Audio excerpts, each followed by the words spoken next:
at the sheet near the entrance door to council chambers. You'll be called to speak during the public comment section. Comments or testimony on agenda items listed under public hearing, public comment will be taken at that time. Roll call, please. Mayor Don Williams. Here. Dick Anderson. Here. Riley Hoagland is excused. Deanna Hinton. Here. Judy Casper. Here. Susan Walke. Here. And Kip Ford. Here. Would you please all stand and join me in the Pledge of Allegiance? I pledge allegiance to the flag of the United States of America and to the republic for which it stands, one nation, under God, indivisible, with liberty and justice for all. Thank you so much. Before we get going too far, I just wanted to make a little comment here. I didn't have a chance. I had family matters in Portland, and I just want to comment briefly on the passing of former Councilor Gary Ellingson. It was a tragic day for a lot of us. He was a good friend to most of us up here, but we will miss him deeply. And I just want him and his family to know he's in our prayers. So thank you. All right. Consent agenda, regular meeting, minutes of the regular meeting, July 10th, 2017. I move to approve the consent agenda. Second. Motion second. Discussion? Hearing none, all in favor say aye. Aye. Opposed?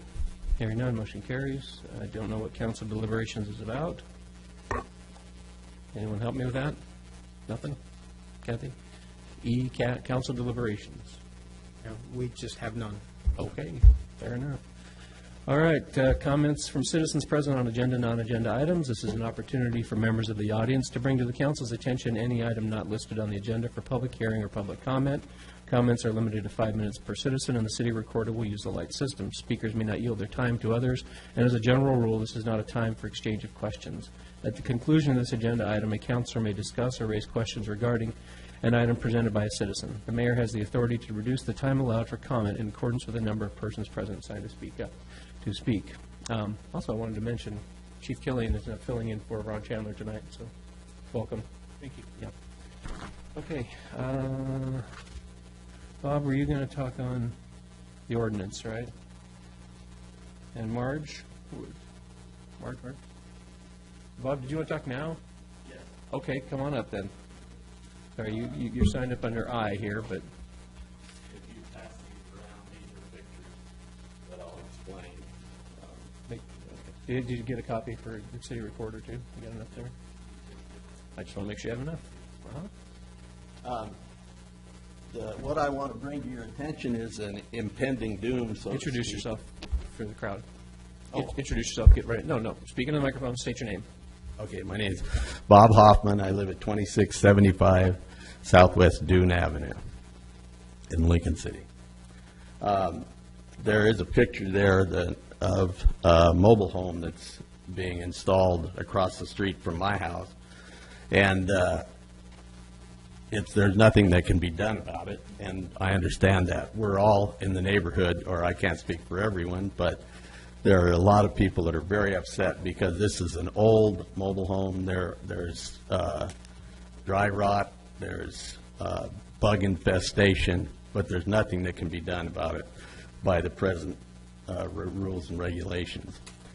But the problem is in the future for people in Lincoln City, because these mobile homes are a drug on the market, and this fellow that moved this one in, he has a license to move mobile homes. So these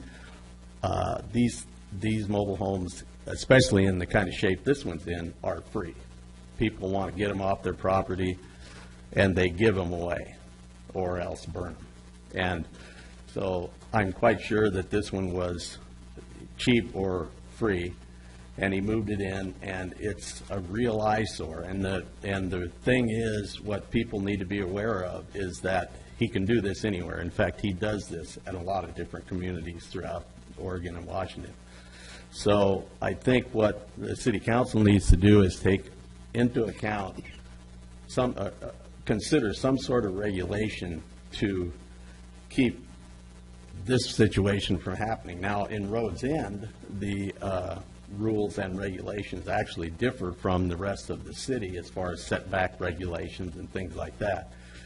So I don't know what the process would be, but certainly there has to be some limitations, because his neighbor, there is one neighbor that's so distraught over this thing. She's lived there for 40 years. Most of the neighbors are upset about it, and it's a real eyesore, and as the regulations stand right now, there's nothing that can be done about it. But in the future, something has to be done, because these mobile homes are not getting any fresher.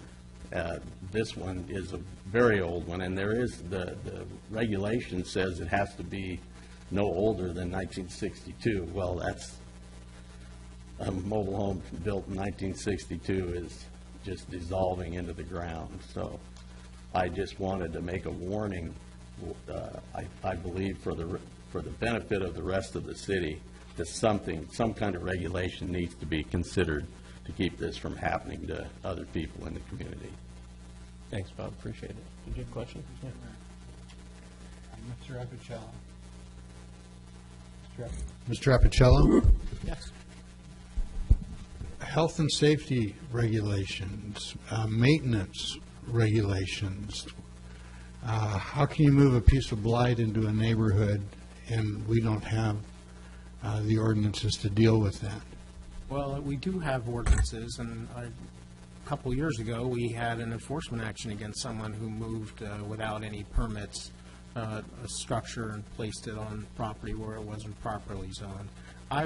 This is the first I've seen this. Obviously, just one of the pictures reflects a property maintenance code violation, but I'm not sure that anyone's talked to the building department about this. Obviously, health and safety and placement permits, and just because you can move it over the road doesn't mean it gets to go anywhere. Now, we don't discriminate against manufactured housing, and there are laws that make sure that we don't treat it differently, but you do have to meet certain standards, and we have, and we used it in terms of that enforcement action a couple of years ago to get illegally placed structure removed. So I'll meet with the building department and see what our options are.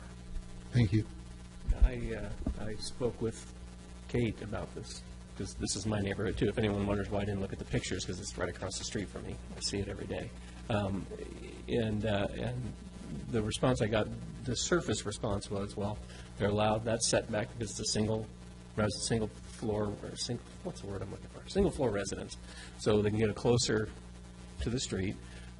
They got all the permits, because it was stopped at one point because they didn't have the proper permits. They didn't have a licensed installer and all that, but I guess that was taken care of. So I think the next discussion is for me, I'm going to have a discussion with City Manager Chandler and then see if we can get something going, because I agree with you. This is just, wow, it's not helping the neighborhood at all. Yeah.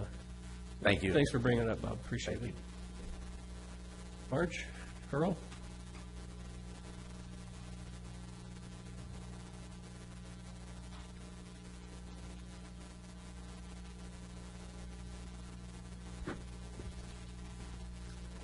Thank you for the opportunity to speak.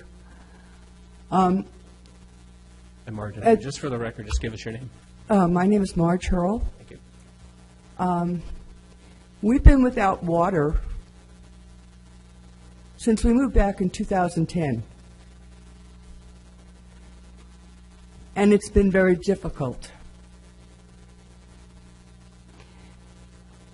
Prior to coming back, we had been paying our water bill every year, every month, or every 2 months, since 1976.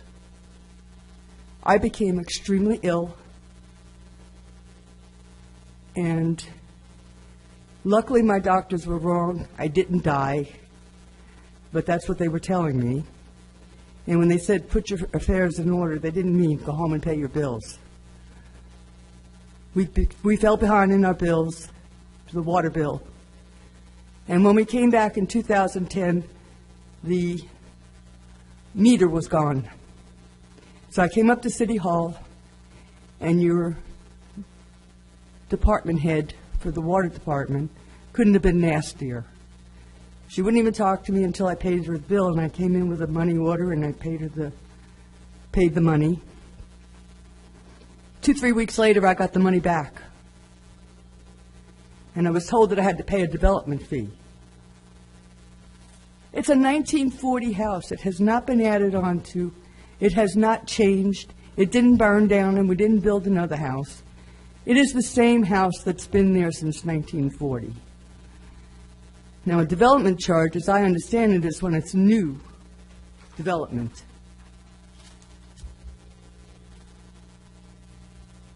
But that's what everybody keeps telling me. I have to pay a development fee of $2,500, or I can't have water. Well, you're saying, well, why didn't you save the money? Well, I had 3 eye surgeries, and since I'm not on the public dole, I had $15,000 in copays. I had pneumonia twice, where I ended up in the hospital, part of it in the intensive care. Again, I had copays.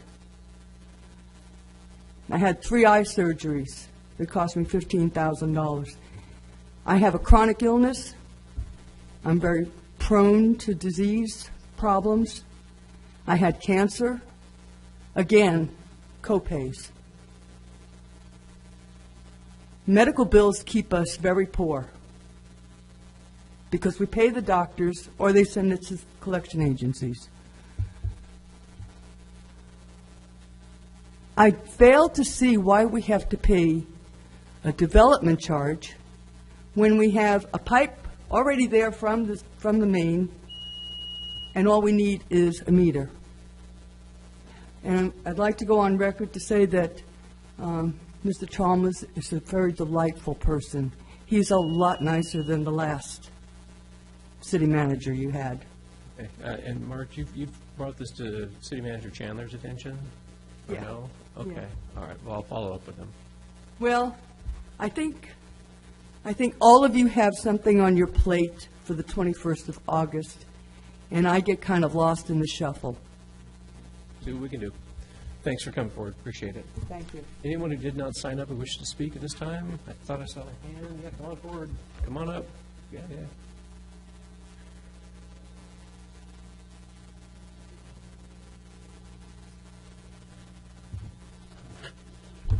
All right, everybody. My name's Justin Spears. I wanted to start out actually by thanking you, Mayor Williams, for being so accessible. I sent you an email over the weekend, and you replied almost immediately. Could have waited till Monday, but I just really appreciate that you went the extra mile to help me out and point me in the right direction. But I'm here today because I wanted to start a discussion aimed at clarifying the legal status of motorized food carts in Lincoln City. The city's website contains a document titled Starting a Business in Lincoln City. I understand this document was prepared to assist new business owners. It is not intended to provide legal advice, nor is it a substitute for any regulations found in the city code. It's meant to be a helpful but introductory brochure. However, this document makes a very strong legal claim. It states that Lincoln City does not allow food trucks or vending from any motorized vehicle. This claim is justified by citing Chapter 528 of the City Code. But 528 deals strictly with street vendors, which are defined as non-motorized mobile-type devices, such as push carts or similar conveyances. Motorized food carts are intentionally excluded from that section of the city's code, so it's not relevant. The Planning Department also referred me to Section 504030 of the City Code, titled Place of Business Requirements. This section states that businesses must operate from within an enclosed building unless specifically exempted. At the risk of sounding pedantic, I was unable to find a specific definition for an enclosed building. But I have seen businesses in Lincoln City that share a design similar to those of many food carts I've seen around the state. The only thing missing from these structures is an engine. People can order food while they're standing on the sidewalk or in a parking lot. So right now, the law is not clear. Some people believe they're legal, and other people believe they aren't. I think there's enough confusion to justify a new discussion aimed at clarifying and hopefully changing our city's approach to regulating food carts. I know that this topic was discussed in the Planning Department about 5 years ago. Mayor Williams told me in his email that he brought up a very valid concern, which is that we wanted to protect local businesses from fly-by-night ventures that would swoop in, maybe take tourist money during the peak season, and then get out. I think that's a really valid concern, but I think that we can legalize food carts while putting regulations in place to ensure that they are locally owned and operated. And while browsing through the planning department notes, I also came across an argument I thought was less valid. Food carts were denigrated as ugly or even trashy. And I just wanted to point out that Portland's food carts have received positive coverage from around the world. Entire shows on the Discovery Channel have been devoted to them. The New York Times has written so many articles, it's almost their favorite topic. We don't have to compete or be Portland, but I think this coverage shows that beauty is kind of a subjective concept and not a good reason to limit anyone's business opportunities. I think that food carts present an opportunity for talented chefs to launch their own businesses without the massive upfront investment required to build a traditional restaurant. Many successful food carts have eventually expanded into full-blown brick-and-mortar dining establishments. Existing businesses often form a symbiotic relationship with food carts on their property. They can increase foot traffic while renting out previously unused space. I'm going to give a quick example to tell you what I'm talking about. Mark Gearhart owned an antique store in southeast Portland. On his property, he had an empty gravel lot. It was cost prohibitive because of city stormwater regulations for him to turn that into a parking lot. So Mr. Gearhart got creative. He laid down gravel and bark, he installed picnic tables, garbage containers, and recycling bins. He added electricity and water hookups. And for only $7,000, Mr. Gearhart was able to turn what was once an empty gravel lot into a food court, with tenants signing up for annual leases. His investment paid off many times over, not just for himself, but for his tenants as well. Many of them were first-time business owners, and many of them thrived.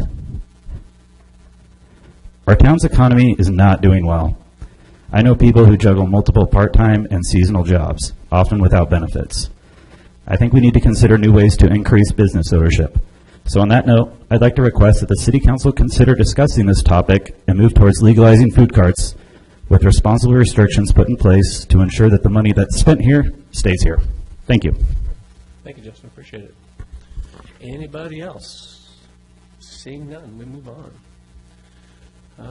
Ordinances. Ordinance number 2017. Sorry? Oh, I'm sorry. I skipped right past it. No offense, folks. Push my button too far here. Okay. Comprehensive Plan Visioning Update. Thank you.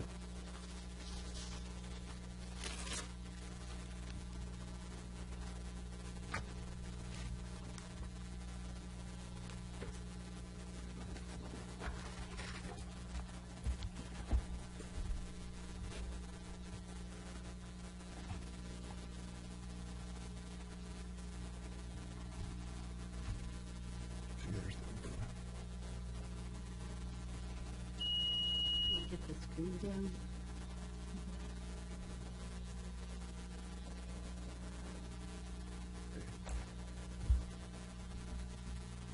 We are kicking off our Lincoln City Visioning process. Oh, we're going to use the screen, okay. We're calling it Imagine Lincoln City. With me is Sarah Singer from JRO and Company, who is our consultant on this project and will make a brief presentation. Well, good evening to the Mayor and City Council. I'm Sarah Singer with J. Rowe & Co., or J. Robertson & Company, and I'm very pleased to be here tonight to share an overview of this project and what we have planned to engage the community over the coming months. So tonight I want to share with you a little bit about our team and our company. I'll talk a little bit about the visioning journey that we're embarking on, and then share an overview of how we plan to engage the Lincoln City community, and then finally take questions, answer, and provide a question-answer period for the project. So our company has been around for almost 8 years now, or actually 8 years last month. And our mission is to connect communities. We connect people through authentic engagement and data and strategic planning. We're proud of the number of repeat clients that we have, and it's been because of our efforts that have been successful in helping these communities achieve their vision. We love community visioning, but we also have a lot of other skills and talents to offer. We're a dynamic team offering expertise in a variety of areas, including economic development, workforce development, sustainability, community engagement, and much more. Our projects have won many awards because of our authentic approach to engaging people. We go above and beyond to make people feel comfortable and allowing them to share their ideas, no matter how big or small, and show them how we listened in the plans that we develop. So some of the projects some of the goals for this project include working with the staff and striving to, sorry, some of our slides, I apologize, are a little bit off. Must have been something lost here in translation, so apologize for the cutoff there. But we've been working with staff to outline a few goals for this project, one including that it will serve as the foundation for the comprehensive plan update. The second one is that we'll develop a vision that reflects your community's distinct character, and develop a broad engagement strategy, and I'll share a little bit more on that here later, and then use this input to outline the vision. We'll also use the input to develop goals, policies, and specific actions that will help to guide the community. Our process is accessible. We try to keep it simple to build trust and get people engaged in this effort. This will help to build those big ideas and build support for them along the way. We enlist partners through those engagement efforts because they're the ones who will ultimately help to bring the vision to life. The schedule we have outlined, we've started working with staff in May and building some of the outreach tools that we'll show you here in a moment. And then June through the end of October, we'll be actually doing the engagement. So we just kicked off yesterday at the farmers market, and I'll share some of the highlights from that here in a bit.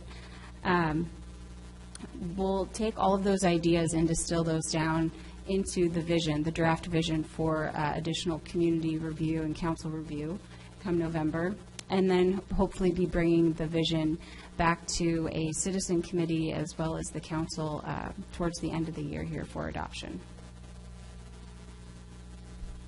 So community visioning, we want people to think beyond just the issue of the day and try to describe a bigger vision for the future.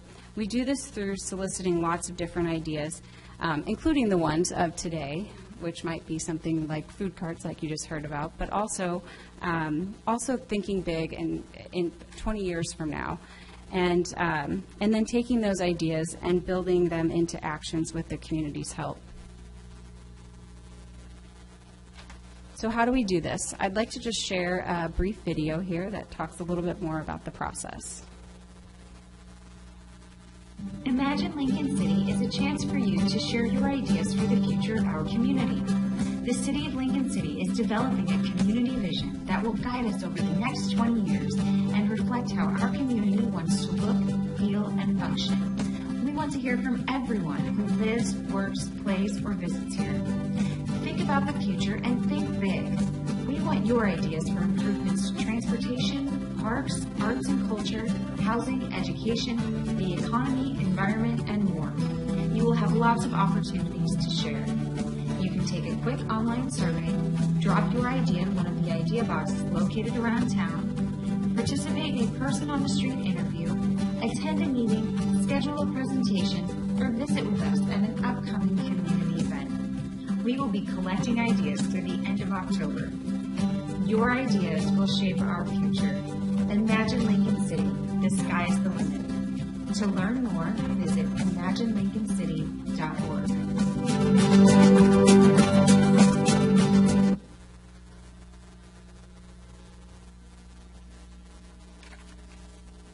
So we've developed a public involvement plan. Some of the tools were mentioned there in that video, and we've customized it to meet the needs of Lincoln City, including engagement strategies to engage visitors, part-time residents, and full-time residents. We'd want to target those who aren't typically involved through community events and online engagement. We want to build connections for sustained interaction and connect with diverse residents by engaging where they feel comfortable and in the language in which they speak. We've reviewed your community demographics, and and designed our strategies according to that. So we have our public involvement plan includes things from focus groups, community leader interviews, youth outreach, online surveys, a robust use of social media, and also enlisting a vision team made up of community partners and residents representing various segments of the Lincoln City community. We've developed a project website. You can check it out. There's lots of information there about the project already at imaginelincolncity.org. We also have some social media accounts set up, which we'll plan to do some advertising to try and engage not just the people who live here, but also the people who visit here. So we'll be on Facebook and Twitter and Instagram. We'll be able to use the ad campaigns to target our outreach through those tools, and then also using email lists, e-blasts to reach out to some of the existing groups through the contacts that we have here through with the city, and then also others that have signed up with us. We already had some people sign up at the farmers market yesterday who are really interested in engaging in the effort. Some other community events that we have planned or that we plan to be at this year, some additional farmers markets, the Sandcastle Contest, the Chowder and Brew Fest, the Fall Kite Festival, and then we're working to schedule some engagement at the back-to-school activities. So as I mentioned, we were out yesterday. We braved the wind and survived. We didn't blow away, thankfully.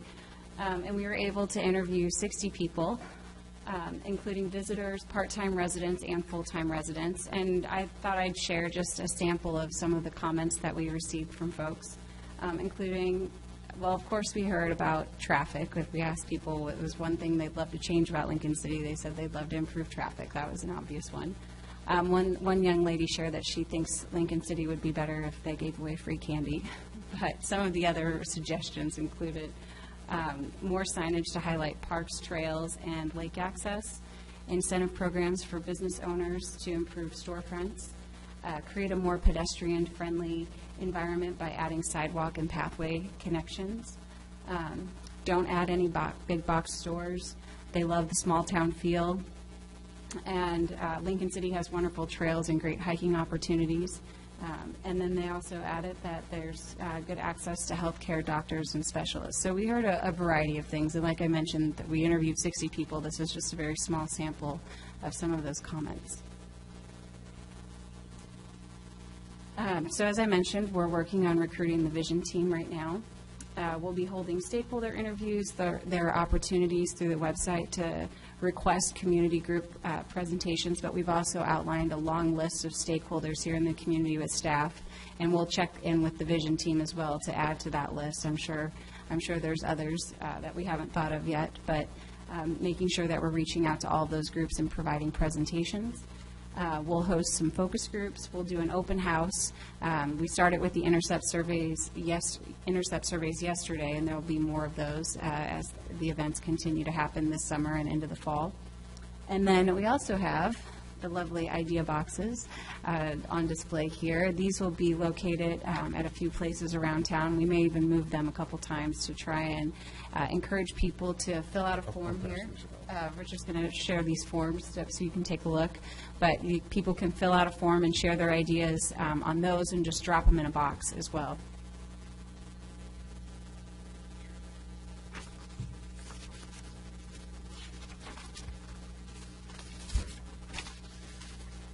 So making sure that the vision's unique to Lincoln City. We want to take into account your recent planning projects and develop tools to ensure that people know their participation is important and that they can shape the future. There's a necessity of raising the conversation to a higher level so we know where we're going, and that vision helps to do that. It can also begin to align the resources to get there. People are usually very motivated by the opportunity to participate in implementation. So they go through this whole engagement exercise over the many months, and then they're excited to actually see these ideas in a plan and ready to bring them to life. So the engagement will be critical to the implementation later on.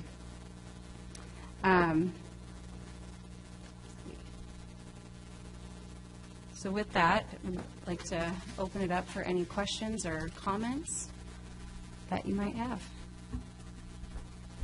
Mr. Mayor, I have a question, because this part of the development of the plan comes after all the other work that's been done for the comprehensive plan.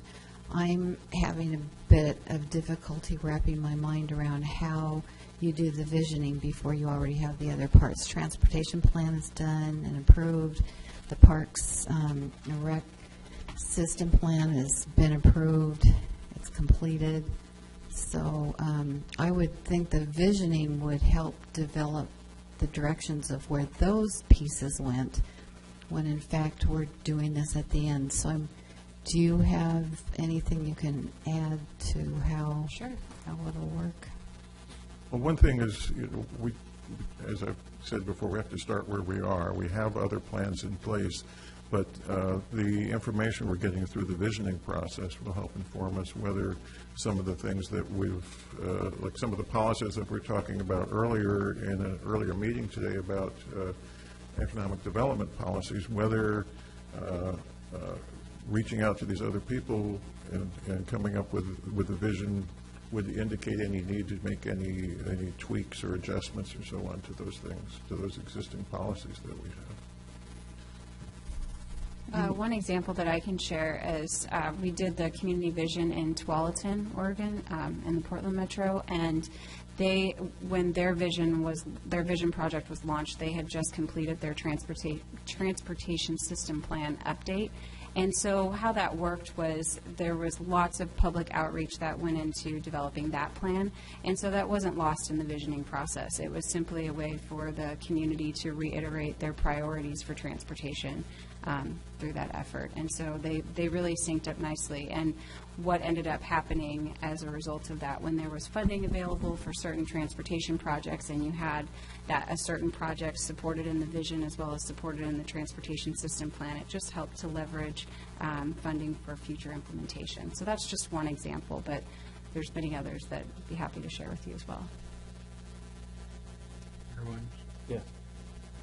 I noticed you had collected, you said you had collected data from 60 people, was that what you said? We just conducted intercept surveys yesterday at the farmers market. I wasn't sure what level of participation we would have. It was our first exercise out there, but people were excited to stop and talk about what they love about Lincoln City and things they wish to So how many see for people the did future. you talk to? 60. 60.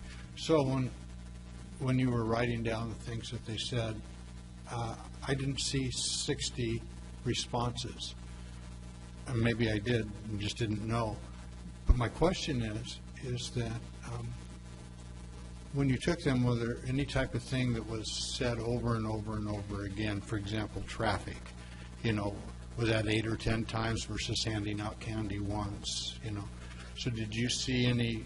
I realize 60 is not a big market sample, but did you see any indication of what came up repeatedly?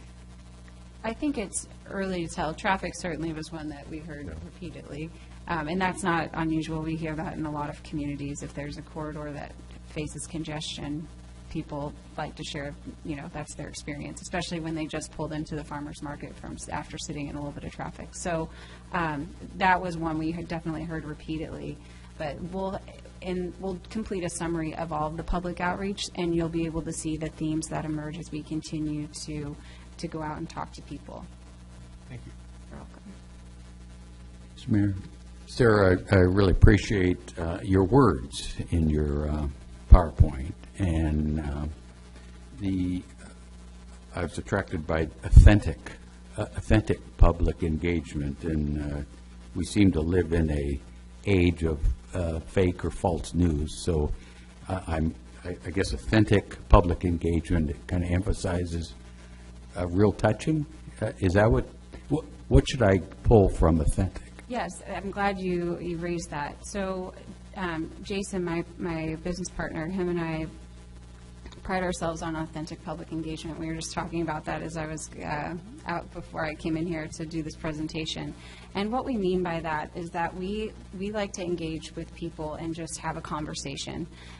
We don't come in with any preconceived notions about what the vision should or should not be. We really use our listening skills and just converse with people and get to know the community. We don't think our approach is cookie cutter, and I think that that's why our visions in the communities that we've worked in have won many awards over the years, because it's really unique and authentic to that community. So what we're doing in Hillsborough, or what we're doing in Beaverton or Tualatin or up in the Washington communities, we're not just coming down and just replicating that and trying to make that fit Lincoln City. We want it to be authentic to your community, and that's through listening to the people that we interact with here. Let me have you expand, if I can, then. A third of our housing stock is owned by, it's called second homes. Their owners don't live here full-time. So how are you going to authentically engage them? Because they're, again, a third of our housing stock, so they're a force that certainly appreciates Lincoln City and needs to have a voice, but are seldom touched because they're not registered to vote here, and so forth. So is that in your plan? Absolutely, yes. A great question, and yes, it is. And staff emphasized that with us early on. We were actually lucky yesterday to engage with several of those. We classified them as part-time residents here, and so that was one of our first questions when we were talking with people is, are you just here visiting? Because we know that the tourist population is also very important to your economy, or are you a part-time resident? Do you live here part-time, or are you full-time? And that way we'll be able to delineate in our summary how many of those folks that we talk to. So community events are good opportunities to reach some of those people. We've also talked about engaging people through utility bill inserts to let them know that there's surveys available, doing focus groups, finding those folks who are part-time homeowners here and engaging them in that way. So yes, we do have some ideas for strategies and want to ensure that group of the community is reached as well. Thank you. Mr. Mayor. Yeah. Quick question. You're talking to tourists that aren't here, but there's also a large group of tourists that have been here that haven't come back. Those people saw something that they didn't like.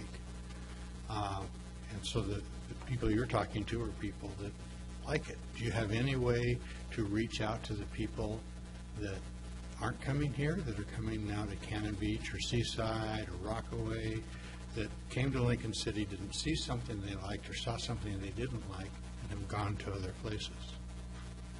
That's a good question. One of the ways that we might potentially reach those people is through the social media, the targeted ads, and we can work with the chamber and the visitor. I always confuse the acronym. Visitor Convention Bureau. Visitor Convention Bureau, thank you, to work with them, and they have a pretty large social media following, and so trying to push our survey out through that channel as well might help to reach some of those people. It just seems to me it would be interesting to go to a farmer's market maybe in Seaside and say, how come you aren't in Lincoln City?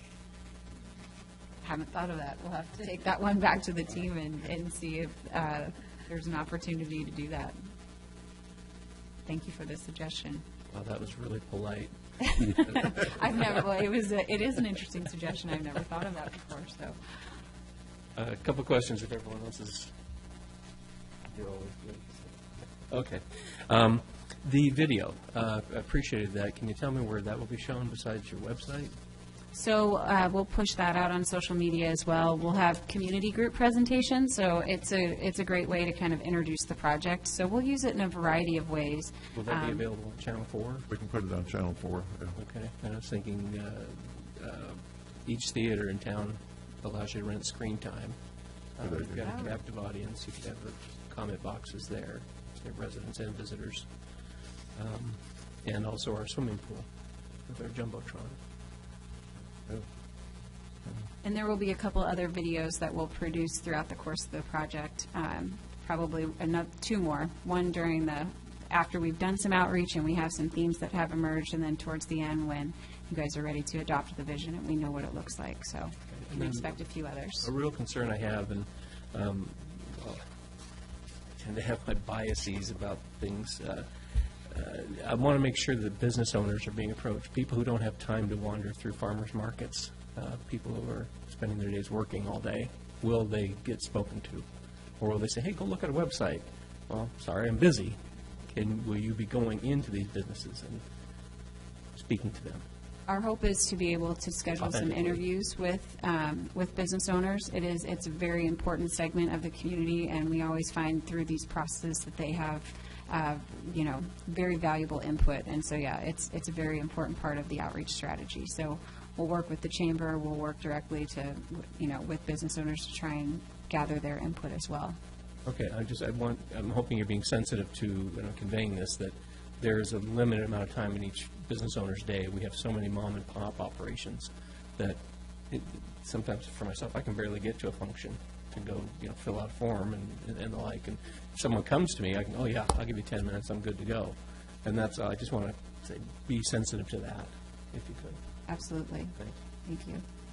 Oh, and then also, we do have the Latino outreach. Yes, yeah. Okay. We've got, as Sarah mentioned, we have a very, very long list of people and groups we want to try to contact, and we'll be adding to it continually with a lot of outreach, not just us contacting people, but having, we hope to have groups of volunteers who are able to go out and contact their greater group as well.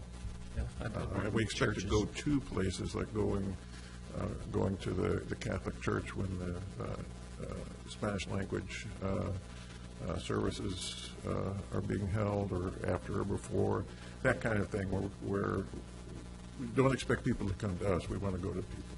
Right. Okay, good. So we told people yesterday, this is the first you're seeing of us, but hopefully not the last. So we hope to really get good engagement through this process. I like big box stores, by the way. So put me down for one. Put that on your idea card. Be sure to I will. fill it out. Bold print. Anybody else? Okay, thank you. Thank you very much. Where's your button? No. But thank you for it. Can we get one that says make Lincoln City great again? That would. All right, we are to the North Lincoln Sanitary presentation part of the show. Make trash great again.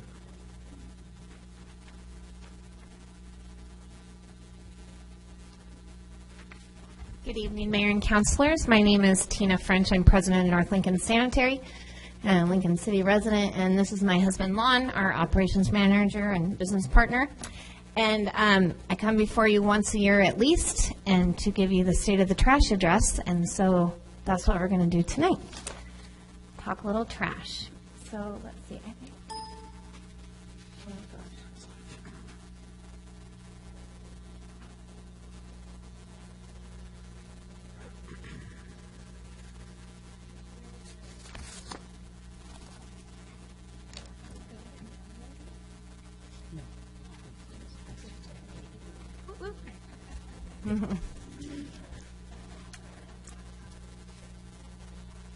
So we'll get right into it for, hopefully, that's a little blurry over there, but this seems to be good and it looks good on TV. So every year we bring you, what we did last year, what we're doing this year, and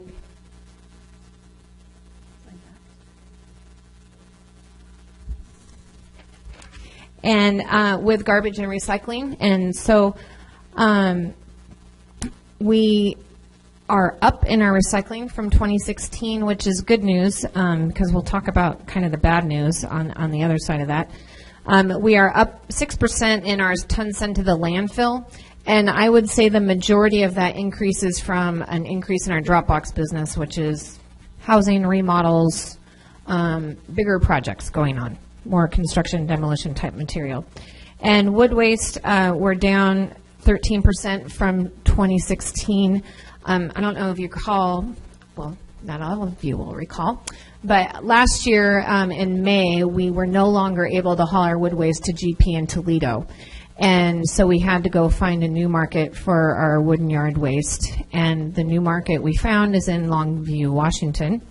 And they are very strict and only take wood chips, which means no green material. So we lost our market for clippings, grass, weeds, any green material. So that was unfortunate, but we're thankful that we still have a program for the woody material at a reduced rate at the transfer station and on the route. So we did see a significant decrease in that, but we're leveling out now, and more people are getting on board with what the new program is and finding alternatives for their green waste. Our participation level is amazing for this community. It's been brought up several times tonight, with over a third of our homes being second homes or vacation rentals. Our participation rate is still at 83%, which is great. It's really never budged. Woody debris program, we just talked about this a little bit. You'll see that in 2016 we're down almost 1,100 tons. So, and that is, I'm assuming, strictly due to we can't take anything with a coating on it anymore. We used to be able to take painted lumber, treated lumber, and now it is strictly basically limbs or clean 2x4s or clean building material. We still do run the curbside woody route once a week on Wednesdays, and that's at a reduced rate of $15 a cubic yard. And we still do reduced rate drop boxes and reduced rate temporary containers for woody debris. So people are still taking advantage of those, which is great. Everybody in town has a recycle roll cart, but we also have a great recycle facility right here in the middle of Lincoln City. And we accept all the things on the blue side are additional things that you cannot put in your roll cart, but that we do accept at the recycling center. And all the things on the green side are things that are either product stewardship items or things that are not allowed in the landfill that we do accept and recycle. So our daughter Lexi is here, and she has been working for us this summer. And one of the things we've made her do is go stand in the recycling center and take surveys of who's using our recycling center, why are they using the recycling center, and we found out some interesting information. So about a quarter of the people using our recycling center are from Tillamook County. And if you're familiar, well, some of you are not familiar with how our rates are set by the rate by you, and everything we do is covered under the guise of the garbage rates. And so if you live in Tillamook County, you are not contributing to the solid waste system in Lincoln City or North Lincoln County, AKA they're not paying. And so we thought that was interesting. 77% of the people are North Lincoln County residents. And so we're like, why are you coming here? Because we wanted to know, so if you do live in our area, do you have service, yes or no? And if you do, so 71% of the 77 do have service. 29% of them did not have service, which was interesting. That number is higher than I thought it would be. And then we wanted to know if you did not have service, and if you did not live in North Lincoln County, AKA Nescoin, would you be willing to pay a $5 fee to come and use our convenience center to drop off your recycling? And we got a resounding no. 58% of the people said no. 28% did say yes, and 13% said they weren't sure. So, and then why do people use the recycling center? So 26% of them don't have service. 12% of them have extra recycling that didn't fit in their roll cart. At 25% of them is for the glass. So I'm sure everybody knows that we do not accept glass in the recycle roll carts or at the curb any longer. So we have a depot in Lincoln City and Depot Bay. Unfortunately, the one in Otis was so contaminated so frequently we had to pull that one. 16% of them just liked coming into the recycling center over putting their recycling out. And 12% of them have garbage service but don't want a recycle roll cart at their house. They don't like the color, they don't like the size, whatever. So anyhow, that was interesting. We're going to continue to do that. This is a fairly small sampling. I think this represents maybe 70 people, but it's nice having Lexi out there because one of the things that we struggle with is contamination issues. Even though we have a great recycling center attendant, he's usually down below baling the cardboard and can't see what everybody's putting in there. And unfortunately, if those containers get full of garbage, the whole thing has to go in the garbage. So Lexi's able to educate them as well on what can and cannot go in the mixed recycle containers and where other things go. And so we've had a positive experience about her being down there altogether. Several years ago, we started a latex paint recycling program. It was a program that the Lincoln County Solid Waste District did for years. And when the paint product stewardship bill passed, we said, you know what, we'll collect the paint. Paint Care is the name of the product stewardship company that assesses the fee and then picks up the paint and hauls it to Portland metro area where it's mixed. And we said, well, we kind of want to keep our own paint here, mix our own paint, and have it available for our customers, not in Portland. And so we've done that for the last several years, and we have two things that are, one's very positive. We've seen a big reduction in the amount of paint we collect, which was one of the ideas of the paint stewardship, is to educate people on the amount of paint to buy so they're not overbuying paint. So I think they've been successful there. I also think that the education that went out with it, you know, Grandpa's shed that had all of the different paints when nobody knew what to do with them, when the green light got opened of bring it, we'll take care of it, I think a lot of that got cleaned up in about a 2-year span because we saw a big rise and now we've seen a big fall. And so we're not collecting near as much paint. I'm actually working with Metro Paint to find out if we send the little bit of paint that we're collecting up to Portland and don't keep it here and mix it here anymore, would you guys send your paint down to us so it's available for Lincoln County residents? And the answer so far has been yes. So I'm excited about that because it's a higher quality paint. They have, you know, a huge facility where they process tens of thousands of gallons of paint. And they have quite a color variation where we are basically down to a white and maybe 3 variations of gray. Our white goes really quick because people can tint it. But anyhow, so we're in the process of working with them so that we can provide our customers with a better quality recycled paint, and the labor intensiveness for Lonnie's side of the operation will be less of a headache because it takes about 5 people from our staff to go and mix that, and we just don't have the time anymore to pull 5 people off of whatever job they're doing for a couple of days to go mix paint. Asphalt shingles. We finished this slideshow last week, and over the weekend got notified that unfortunately Road and Driveway is no longer accepting asphalt shingles for recycling. So this number is probably the end of asphalt shingle recycling. So if you don't recall before, we were collecting asphalt shingles, clean asphalt shingles, hauling them to Road and Driveway. They were grinding them, and they were able to use them in a spec for driveways and parking lots. There was not a spec for actual roadways. If I had to guess, they didn't give us a reason why, but if I had to guess, I would say the price of petroleum being so low, it's not worth the time and effort to add in those shingles. So when the cost of petroleum goes up, I imagine that program may come back, and we'll just keep an eye on it. Construction and demolition waste, we continue to sort drop boxes that come in with construction and demolition with, you know, wood that's clean wood. That unfortunately is reduced too because of no coatings. So remodel is tough to sort these days. But new construction, if we see a box that has a lot of clean wood in it, we'll sort it. Same with scrap metal. So here's the great news I have. This is normally where we talk about a rate increase, and we are not seeking a rate increase in Lincoln City this year. We're holding rates steady.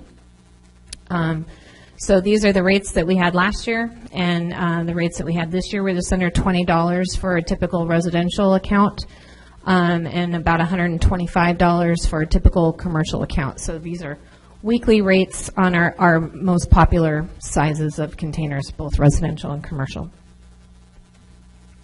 Same with drop boxes and compactors, no rate increases this year.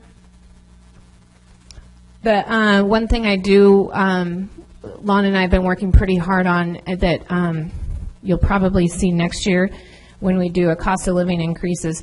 We're trying to adjust our larger volume accounts so they make sense. So, i.e., 2 96-gallon roll carts should be a little bit less expensive than a 1-yard container. So the metal containers versus the blue bins. And so we're going through all of our rates to figure out if you have one container at your facility and you want us to pick it up 5 days a week versus a 5-yard container at your facility that you want us to pick up 1 day a week, that rate should make sense for costs and labor and so on and so forth. And unfortunately, I think that when our rates were originally set back in the 60s, the concern was capital outlay. And so it was less expensive for us to come to your facility 5 days because they didn't have to pay for 5 containers. And now, with labor being so expensive, it's exactly the opposite. It's less expensive for us to give you multiple containers and service you more infrequently than one container 5 days a week. So next year when we come, you'll see some, instead of a 1.9 CPI, there'll be some different percentages on those higher volume accounts. Some will be higher, some will be lower. We're doing that in the county and in Depot Bay right now. I really want to thank city staff and administration for providing us with Judy on the Lincoln County Solid Waste District Solid Waste Advisory Committee. And she came at the perfect time because we probably started our most important project at our last meeting, which was updating the solid waste management plan. The last time we updated the county solid waste management plan was in 2004, so a lot has changed in our industry since then, and so it's time to update it, and it's great having Lincoln City representation. I've always tried to represent the city, obviously the best I could, but to have an actual city person there is really helpful. And it's just great to be educated on solid waste in the area. We're the largest producer in the county, and I don't think we're the largest population, but we do service the most amount of customers and represent the most tonnage. So I think it's a great way of representation. And feel free to speak up here, but from the first meeting that we had last 2 weeks ago, the two things I heard was Senate Bill 263, which is a new DEQ Senate bill that was passed, and it's basically taking 2050 visioning, which I'm sure you've worked on in your planning departments and so on and so forth, but there's a solid waste component of that. And the two things that have come out of that so far that affect us are a contamination reduction plan for recycling. And I attended those meetings with DEQ, and I have to tell you that after sitting there for several hours in the second meeting, it's like, we've been doing all this for a very long time because we all want clean recycling. And they're like, well, yeah, but you just need to fill out this little 2-page thing to let us know what it is you're doing. So we're filling out the 2-page thing so the city's in compliance.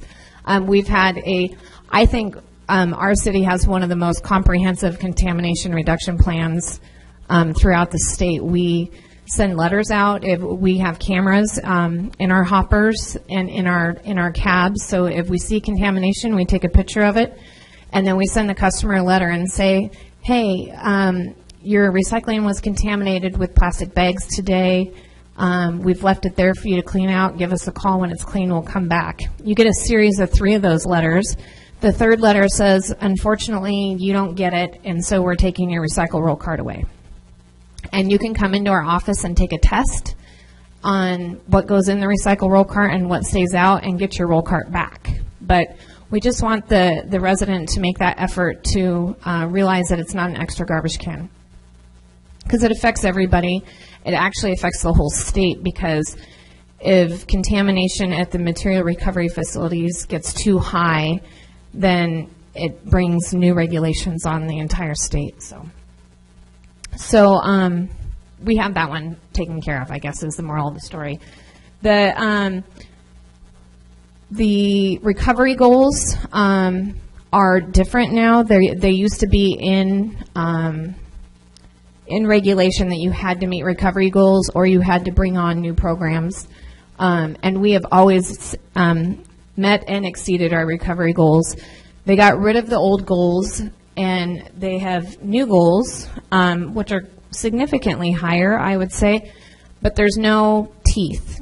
It's kind of a, geez, it'd be really nice if you could meet these goals. And so different communities are reacting to them differently. Some communities are, we have to start new programs right away, and other communities are, hey, let's see what we're doing, let's monitor it, so that's up to you guys. And we're here to provide whatever service you want. We can work on, getting new material out. There's lots of things we can do. But 35% by 2020, just so you know, we're just below 31%, and that is due to wood waste. So if you added our old wood waste back in, we would meet those goals, no problem. Product stewardship is also part of the updating the solid waste management plan. On the blue side, these are things that already have product stewardship programs attached to them, meaning you pay a pre-disposal fee when you buy a computer. We take it back for free, and then we deal with the manufacturer to get that straightened out. The same with paint. Mercury thermometers are handled through a household hazardous waste, and then obviously deposit beverage containers. I'm sure you all know that the deposits went up to 10 cents. And we talked about this in the Solid Waste Advisory Committee. So the reason they went up to 10 cents is because the legislature said if you don't reach this recovery goal by 2016, then in 2017 we're going to double the deposit so you reach the recovery goal.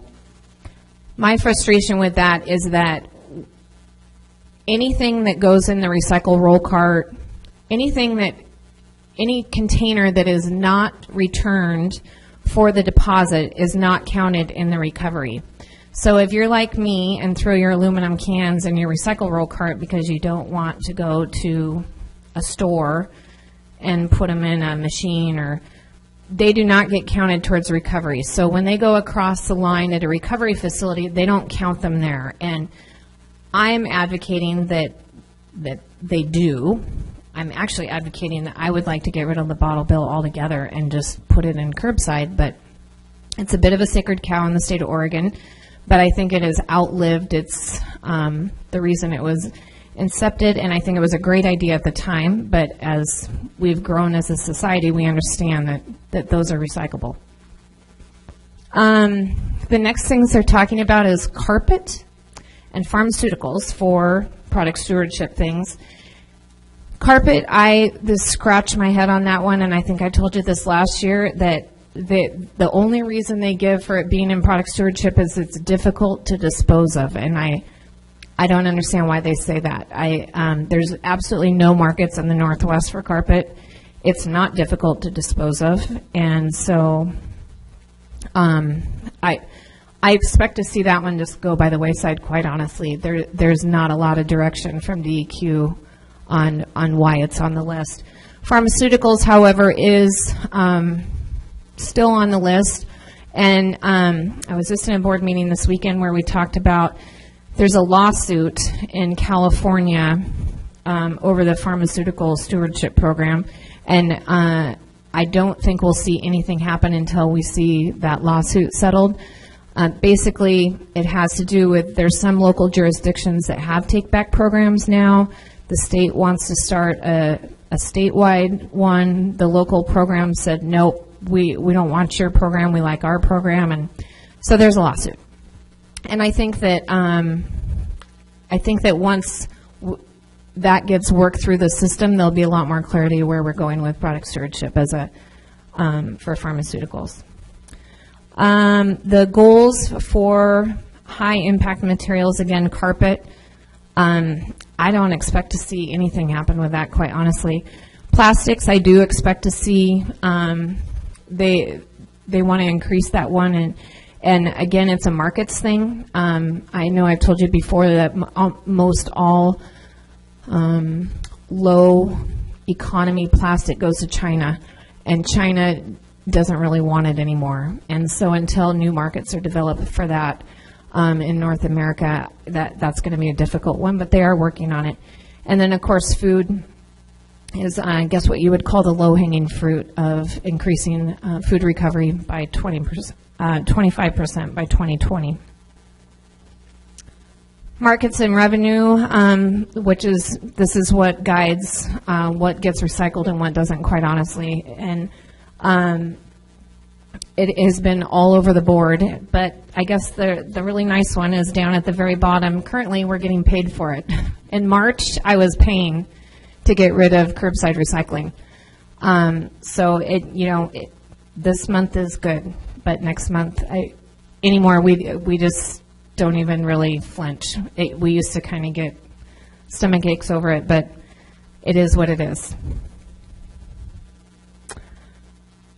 I'm not going to spend a lot of time on this. I just want you to know that we're working really closely with your Public Works Department and with Mark to keep the city as clean as possible. I had a nice conversation with a nice reporter from KPTV late last week, and basically we're going to work really hard to get the city back up and looking like it does every day as quickly as possible with your Public Works Department, and I'm confident that it won't take long.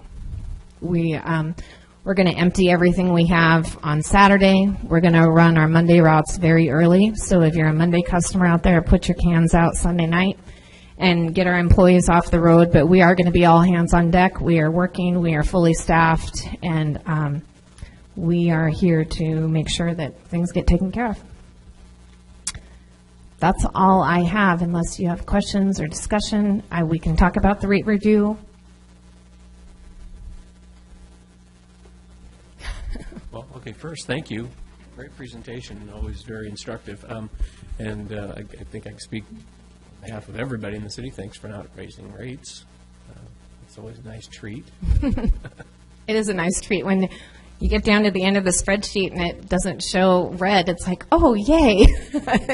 It's nice for us to come here and say that. So thanks to Lexi for standing out there and interviewing people bringing trash. I think I actually think it's going to have a great impact on education and helping us get more information on who's using it, why are they using it, and maybe helping us provide better service if there's something we're not doing, the reason why people don't want to set out the recycling. So information is always a great thing. So then the question I had is about the asphalt, or not the asphalt, the shingles. Yeah. Straight to the landfill now? Yep. Okay. Yeah, we actually did have a discussion with one of the, I don't want to say operators of the landfill, but an employee from Waste Management that said it's possible that they may be able to take them from us and use them in their road bed for the roads that they build in the landfill. Mm-hmm. So at least they would have a bit of a beneficial use. The question is whether they will give us a reduced tip fee for that, if it will be worth, our time and effort to sort that, and if we would get recovery numbers from it. So there's some questions to be answered there, but it is something we're always exploring, looking for alternatives, highest and beneficial use versus cost. And then the pharmaceuticals, are they asking you to set up a depot for people to bring them to? Yes. Okay. So similar to computer, paint, you would bring me your drugs. How does that work with controlled substances? I think, I don't get it. I am not an expert on this because I have, you just kind of pay attention to things when they're coming down the pike and then just kind of keep one ear to the wall. But my understanding is there is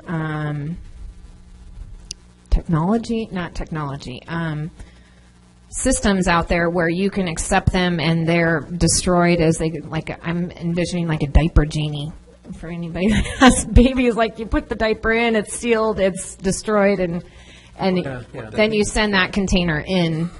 See, in my mind, I'm thinking immediately someone's going to work a system. For sure, for sure. Things they're trying to do is keep it out of the water. Of course. Flushing it down the toilet ends up in the wastewater treatment plant. Oh, and Chief Killian probably, I mean, I know you can currently, you can take like level 1 to you guys, right? Right. We take just about all of the pharmaceuticals, including controlled substances. We don't accept syringes. Okay. Other than that, we accept just about any of those extra pharmaceuticals. And what do you do with them? I mean, how do you destroy them? No, we take them to an incinerator. Okay. And that's what will be done ultimately. My understanding is that the pharmaceutical companies are going to come up with some sort of thing I can have in the lobby of my office, for instance. You could come in, deposit your drugs in there. I can't access it. I send a tube off to be incinerated. That's my understanding. Don't quote me on it. Yeah, sure. Okay. Anybody else? Yes. Tina, I really appreciate and recognize the struggle recycling must occur, and applaud what you've been doing.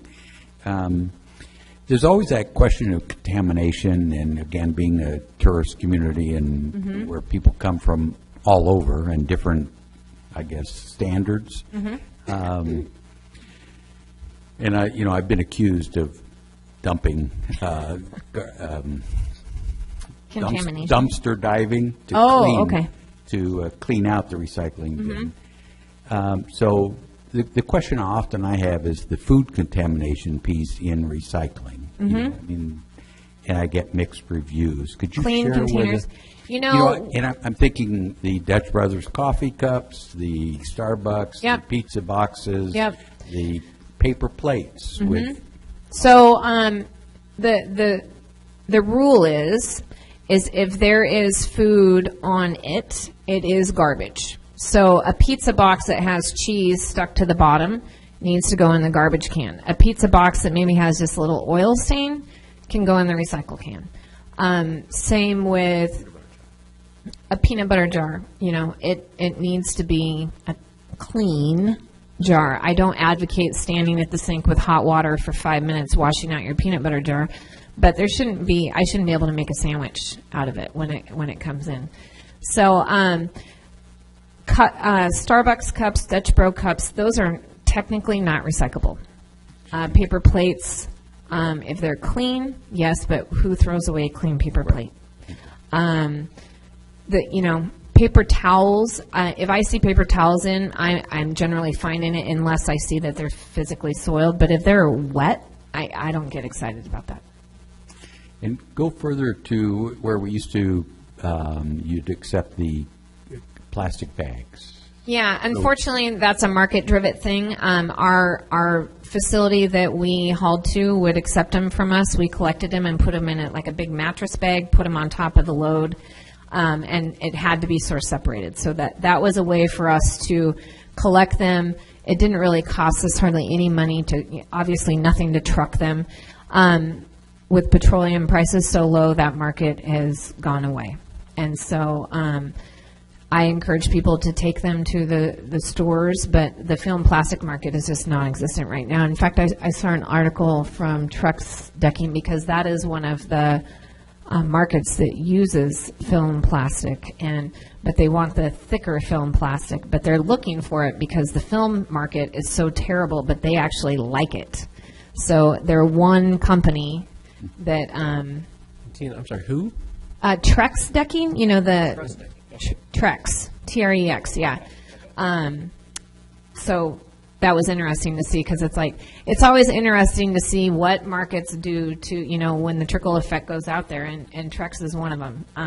Plastics just follow pretty closely whatever the oil market's doing. If oil, if when it was up to $4 a gallon, there was a pilot program, millions of dollars put into. They were basically taking the plastic bag, turning it back into oil, and making crude oil out of it.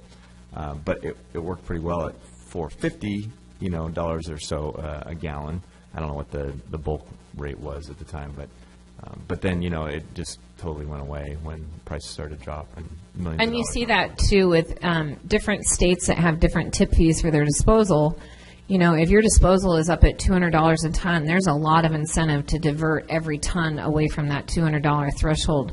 But in Oregon, we have fairly low tip fees, and so it reduces the amount of money we can spend messing around with things, shipping things. And I don't have to tell you, everything that leaves this city goes to the valley. And so it's a 3 to 6 hour round trip for everything that leaves here. And trucking is expensive, employees are expensive, and that's just to get it out of here. That's not what we pay to collect it at the curb or at our facilities. So there's a lot of expense that goes into, it seems like it's free to get rid of, but it's hundreds of dollars. My last question, often on news reports and stuff, there's sometimes documentaries on recycling and garbage and stuff. I always wonder if you get picked on, if we get picked on in rural Oregon compared to some of the trash you see going through these lines and sorting bins in Portland or Salem or something. Are you getting picked on? Do you get picked on? Are you too? No, we do not get picked on, because I am proud to say that we are recycling contamination freaks. There are companies out there that are like, just put it in the blue bin. We don't care. Let them take care of it. And that is not our attitude. It's never been our attitude since we started curbside recycling. When we went from source separated to mixed curbside recycling, that was one of the concerns, is that people just throw stuff away. And so we have been, some people would say, I talked to a lady today that was furious with me that her recycle roll carts were pulled, and I had to explain to her that, that your recycle roll cart can ruin a whole load of recycling. And when the more we get paid for our recycling, the lower we can keep our rates, and it spreads throughout the entire customer base. And that is my responsibility. Great, thank you. Tina, anything about hospital waste? We collect medical waste, and we haul it to an incinerator, probably the same one where Chief Killian takes the drugs he doesn't want. No, I'm just kidding. So Marion County operates, they own a incinerator, the only one in the state, and they contract that out.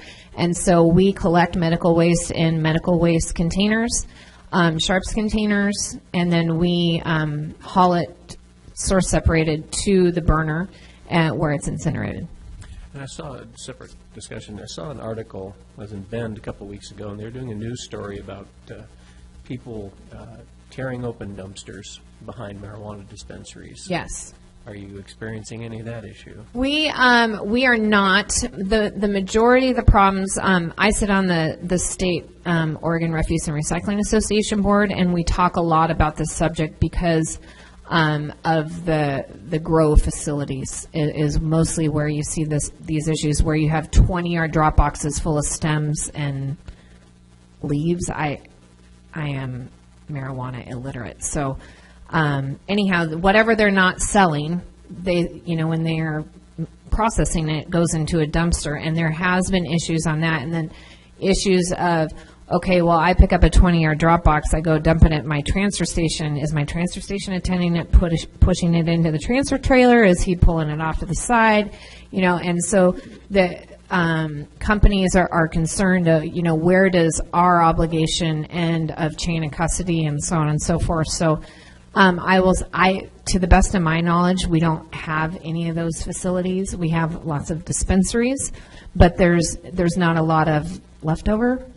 It's at the big grow facilities. It was about dispensaries themselves. So we've had no issues. Lids and yeah. We've had no issues unless, no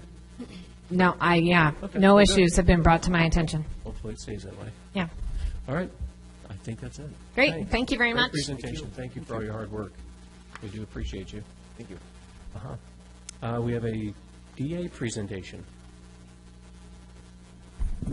Yes, no? Mayor, Yes. The district attorney sent me a message late Friday and said that she apologizes, but an emergency has come up and she will not be able to do it at this meeting, but she will reschedule it for a later time. Real good. And the ODOT presentation, timing and duration of construction on bridges. The bridges are going to have all those great rails and sides. It's going to look so good. Ornamental design. Ornamental design, it's going to be wonderful. Oh, it's great. I can't wait to see them in Sunset Magazine. Consistent for the whole 101, the I agree. Roosevelt Highway relives. It's going to Yes. be beautiful. It's great. Setting the bar kind of high. We know you can do We it. saw the presentation already. My name is, for the record, my name is Jerry Wolcott. I'm a project leader with the Oregon Department of Transportation, 3700 Philomath Boulevard in Corvallis. My name is Christian Wachi. I'm with a firm called Cogito, and we're supporting ODOT in the public outreach, and my address is 1035 Monroe in Eugene. Welcome. You may recognize Chris. She and her team helped us out with our outreach for the Pioneer Mountain Eddyville project when we opened it up last summer. Jerry, I'm going to interrupt. You're a soft-spoken man. Can you I'm hold sorry. that microphone a little bit You closer? betcha. Thanks for correcting me. As you may recognize Chris from last summer, if you were involved in any of the outreach efforts that we had, she and her team helped us with the outreach for the Pioneer Mountain Eddyville opening that we had last summer, and they did such a fantastic job that we invited them back to help us out with the CP Bridge project. And she'll be talking a little bit about their efforts here in the next couple of minutes. But what I want to do is come back. I know I was here just a few months ago, and we talked about this project, and I want to come back and kind of reiterate to the community that we're coming, and then also educate some of the folks who are new to the board, to the council, what we're going to be doing over the next couple of years.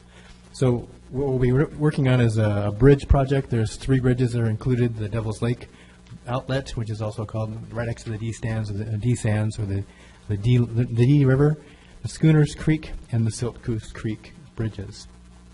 And our objective there is to fix them, basically. In the past, as you know, living on the coast, everything rusts, including the bridges here. And in the past, what we did was waited until the bridges rusted so badly that they corroded and no longer could hold the traffic, and then we swapped them out. We replaced them. And now it's obviously very expensive. So these are the 3 bridges here. The Devil's Lake Bridge, here is it. Here at the edge of the lake at the south end. There's also Schooner Creek at the south end of town. And then the other one is Silt Coos Creek, which is near Florence, south of Florence. And for the purposes of tonight, I just wanted to kind of tell you that there are 3 bridges in this project. But from this point on, we're just going to be focusing on the 2 bridges that affect Lincoln City, the 2 that are in the city limits. Cathodic protection itself was first discovered in the 1800s and wasn't really widely used until the 1930s. More recently, we've breathed some new life into this whole concept, and we started to use it on bridges, both concrete ones and also metal ones.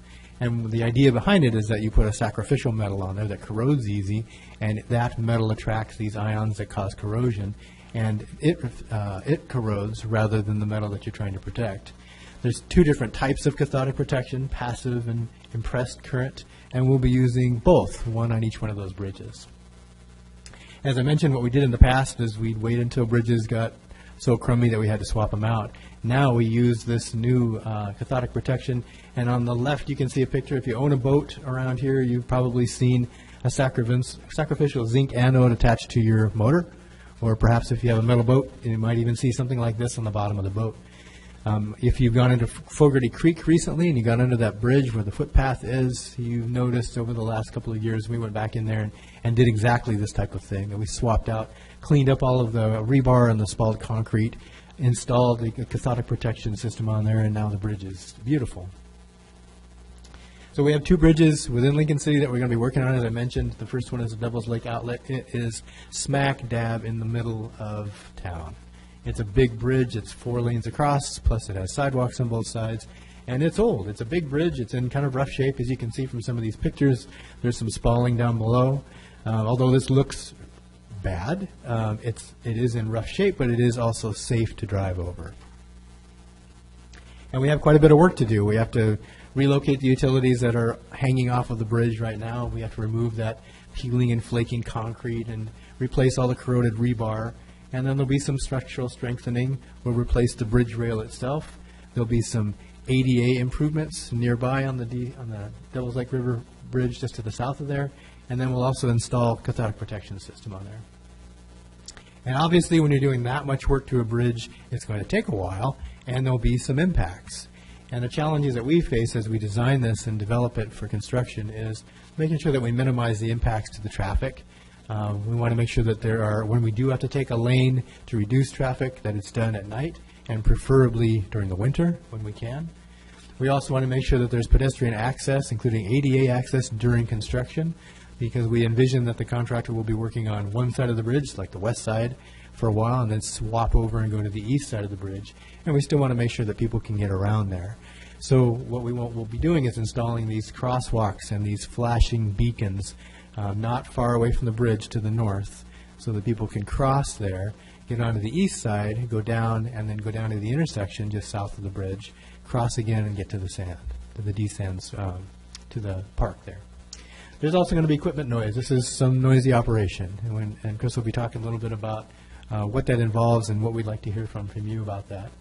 And finally, there's high tides and flooding. This is a flood area, and if we were to swap out the bridge, it would be a very big bridge that would have to replace this because it has to not have those impacts.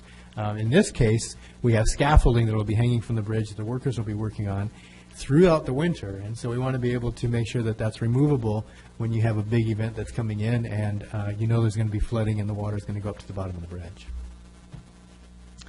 The second bridge to talk about for Lincoln City is the Schooner Creek Bridge. That's the one on the south end of town. We're at 101 next down as you're heading down south.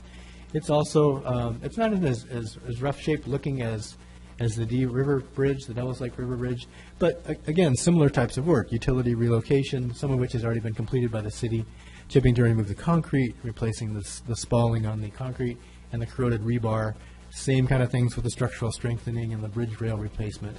And then the same thing with the pedestrian improvements. We also want to make sure that people can get around this one, although there aren't as many people that go across that bridge and walk to the park just south of there, but we do want to make sure that there's something available for them to get across. So again, a new crosswalk will be installed to the south of there, and a temporary flashing beacon will be installed for people to cross. Again, both of those crossings will be temporary, and we'll take them out when we're done. Same kind of challenges with Schooner Creek. The traffic impact, same deal. We'll do the night work when we take the lanes. We'll install the flashing beacons temporarily. And then there's also the equipment noise, although people aren't quite as close to that work, so it won't be quite as challenging. And so the reason we're here is to talk a little bit about this outreach that Chris and her team will be taking on. And so would you like to take it over? Okay. So as Jerry mentioned, and I'm going to pause for a moment and ask you a question. And is it in our outreach materials, should we call it D River or Devil's Lake Outlet? What would resonate? What are people going to recognize the most? D River? It's D River. Thank you. That's been a question.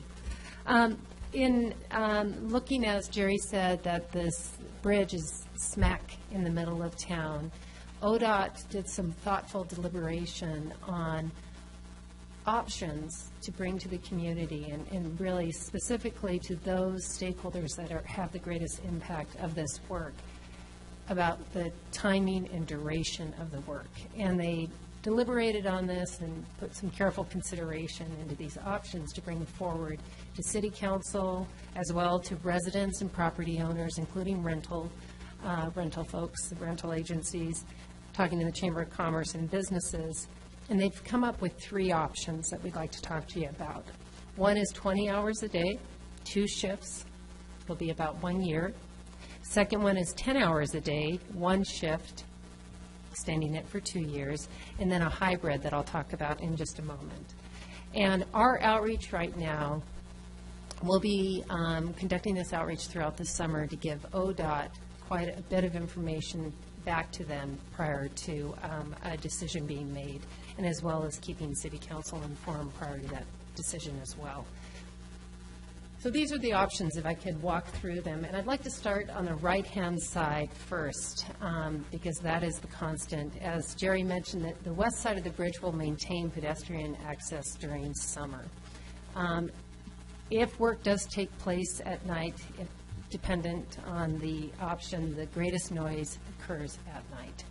And then, of course, minimal traffic control will be needed throughout the duration of the project. And by that, I mean there'll be tapering cones that will come in. I do not believe it's restricting any driveway access, but there will be cones for safety. So beginning with the very first one, 2 shifts of 10 hours. 1 year, it'll be the shortest period of the time, but the noise and traffic impacts will be high during the tourist season, during that section right there for D River. The second option is 1 shift of 10 hours, again extending it into 2 years. Less impact. There will be reduced noise during the summer nights, but again, that longer construction duration, as well as you're going to open up to more weather considerations. And then finally, the project team looked at a hybrid that you could do 2 shifts of 10 hours in the wintertime and 1 shift of 10 hours in the summertime. So you reduce it by about half a year, less traffic impact. We say no noise during summer nights here, and that's our best guess, but it's likely to be reduced noise during the summer nights. And again, the same type of impact, longer construction season and more weather considerations. So the idea is to reach out to businesses with the greatest proximity to the construction and where the noise would resonate, as well as looking at residents and going out to residents and speaking with council and Chamber of Commerce to get feedback to understand what the community preference is. And I have to say, it's pretty rare to get this option, I think, for construction timing. Usually it's just communities are given the one option, or actually it's not really an option, it's this is happening. So this is pretty unique for ODOT. And I'll pause here if you have any questions about the 3 options, if we could go back. Sure. Just a quick question. Can you define night for me? 2 shifts. Well, it kind of depends on if it's summer or winter, but if they're working a 10-hour shift, they're going to work 8 to 5 or so, or maybe like a 7 to 5. And then if it's a 10-hour shift and it's, I guess I'm trying to answer your question. If it's 20 hours, they're going to have 4 hours right in the middle of the night. Okay, yeah, I'm just saying it says no noise during the night, and are you in 5, 7, 9, 10? I don't know what that means. Right. Well, if you're working all night, and if you're having to close a lane and do some structural strengthening, then it's going to be all night. Right. They're going to try to get it knocked out, so they're just going to work as hard as they can all night. And that's generally what's going to happen, I think. But if we do have to close the lane, when we have to close the lane, and we have to replace the bridge rail, they'll close it. Usually it's about 5 or 6 at night, and they'll close it all night and get it up in the morning before the commuter traffic starts up in the morning. So, Mr. Mayor? again, I'm being a little bit vague on this because we're pretty early in our design process. As we get closer and we get tighter on all of our specs, and we know exactly what's going to happen and when it's going to happen, too. Councilor Hinton? I have a couple questions. One is, would you be working on both bridges at the same time? That's a great question. So we talked a lot about that, whether we wanted to guide the contractor to say, yes, you must finish these at the same time so we can minimize the impact to the community. And what we decided, what the design team and the engineers decided, is that we don't want to constrain them in that way. We think that given the number of people that actually do this work, they may not have the resources to be able to pull it off. And so we will not require them to finish it at the same time. They may want to, and they may want to try to knock it out real fast, but we won't require them to do that. My second question then would be, dependent on what you just said, would it be the same contractor for both projects? Yes, for all 3 bridges. All 3. Would you be working in conjunction at all with our undergrounding facilities We have been. at D River? Have been, and I have to tell you that it's been a great relationship with your public works staff, and they have been taking advantage of this time and knowing that these things are coming and working with us collaboratively to come up with some solutions. They've already moved some of the utilities in some of the most difficult areas and have helped us tremendously. Right. And if I could add to that, working on, for instance, for Schooner Creek, we have the mailing list for utilities that Stephanie Reed gave us, so there's been a lot of great collaboration already. On D River, you mentioned that you were doing utility relocation. What utilities do you generally relocate? Gas line. And sometimes there's electrical, sometimes there's water, sometimes there's sewer. But our big concern at this point with the D River is the gas line. So I guess my question would be, we were working on perhaps moving the utilities over D River. And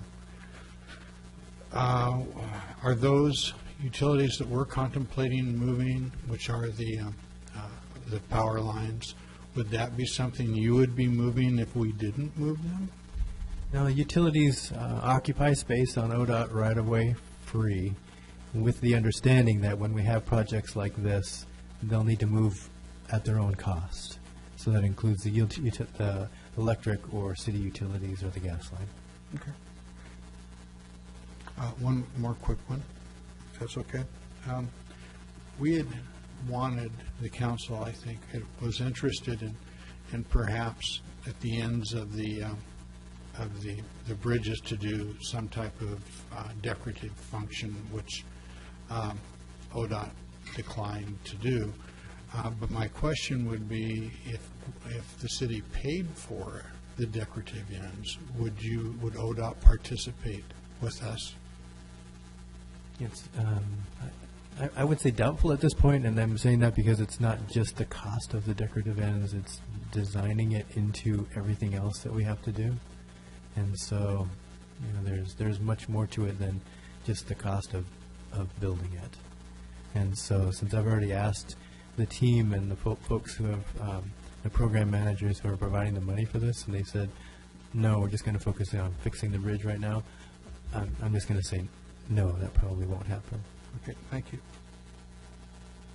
As a follow-up to that, Jerry, and that makes sense that that's not the project, so you want to stay focused on fixing the bridge. But not to bind you by any means, but does it make sense that a city would approach ODOT for at a later date to decorate or add ornament decoration to these two bridges at their own expense, but at a later time, once your repairs and are done?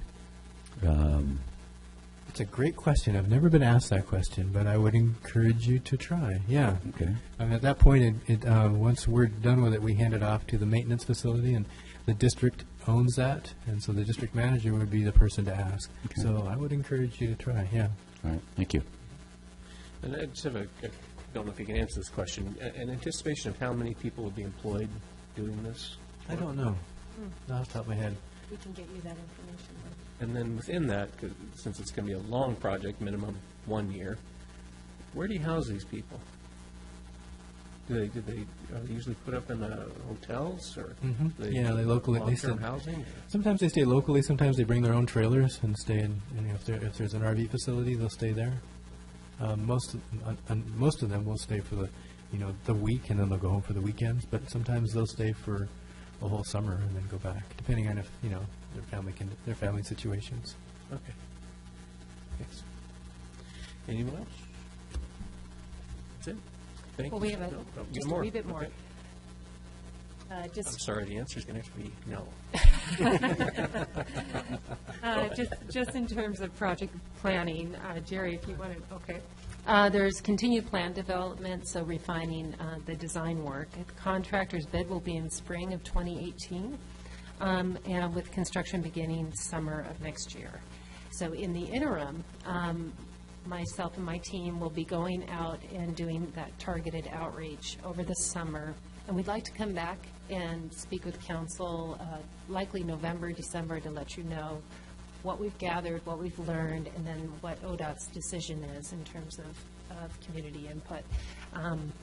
In terms of general outreach, when we're gearing up next year, we'll have a series of open houses, display outreach, so we'll be targeting Sounds like the farmer's market is a very good place to go. We'll be going to the farmer's market and maybe to the recycling center as well. We'll be doing door-to-door visits, again, for those areas with the greatest impact. Mailings, there's ODOT updates, so we'll be building upon interested parties lists that already we've received from Public Works. And of course, media advisories, working with the News Guard and other outlets. I really like the idea of the theaters, putting a notification at the theaters. It's a great idea. And Channel 4 is also a fine idea to see if we can get notification.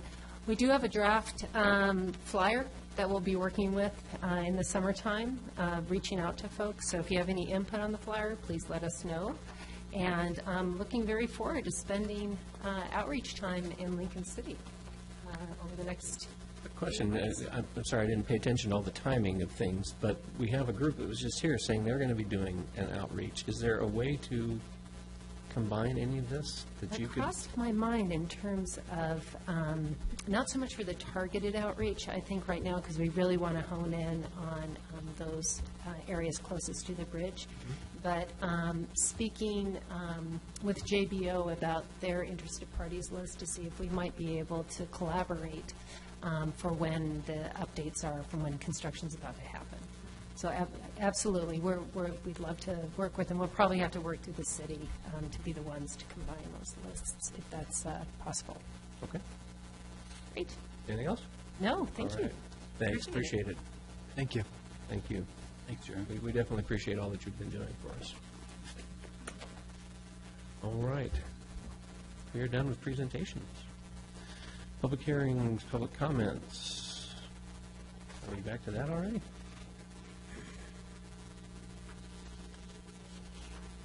What's that? Yeah, I didn't say anything. It says public hearing, public comments. I got a blank spot here. Okay, ordinances. Ordinance number 2017-13. You want to take that, Mr. Avatello? Your Honor, Council, this is second reading of ordinance 2017-13, an ordinance amending the Lincoln City Municipal Code, Title V, Business Taxes, Licenses, and Regulations, Chapter 5.14, Vacation Rental Dwelling License, adding and clarifying criteria in the VRD license provisions of the code. When we left this last time, you had requested some possible alternative language in the ordinance. I gave you three options in the council communication. I don't have to read the first one. It's already in the ordinance, in the draft, and that was what was there last time. The second option was, and this is again in paragraph 7, the language would read, where a cap is imposed, a new or renewal VRD license shall not be issued if the VRD has not obtained or maintained a VRD license in the preceding 12-month period. That simply removes the reference to the $500 figure, which was the original intent, just that they had a valid license. And then the third option, which I will also read, address the council's request that perhaps we should look at 30 days as the indicator of the breaking point between accessory and commercial, as would be consistent with your land use ordinance. And so that language now reads, where a cap is imposed, a new or renewal license or renewal VRD license shall not be issued if the VRD has not obtained or maintained a VRD license in the preceding 12-month period and the VRD has been rented at least 30 days in the license year. An accessory license may be issued to a VRD that does not meet the 30-day or more standard. And by way of explanation, this language just simply implements the council's use it or lose it kind of approach to a VRD in the R15 zone, which is allowed to rent under the cap 365 days a year. If you're not renting as a commercial VRD, then you would simply be accessory. So if you wish to adopt the language as was originally drafted, I'd be looking for a motion to accept second reading and adopt the ordinance. If you would like the change that references 30 days, you would say adopt the ordinance, or approve second reading and adopt the ordinance with changes as read, the 30-day option. If you like the option that just leaves out 500, then you could say the one that leaves out the reference to the dollar amount.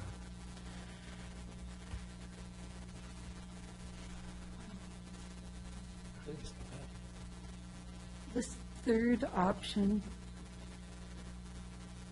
doesn't quite make sense to me.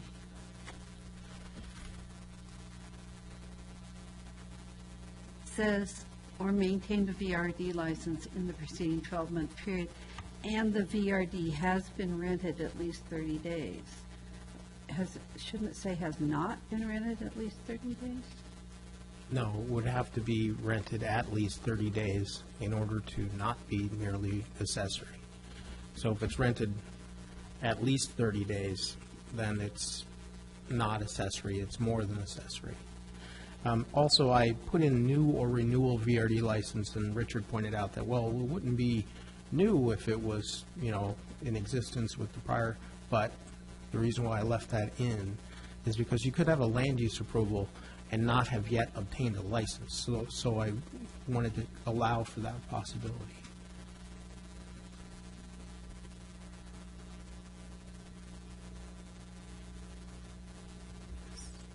Mr. Mayor, I'd move to approve the second reading of ordinance number 2017-13 with the 30-day option.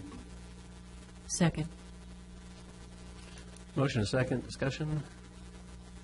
So that's the third option, right? The third option, yes. I'm still digesting here.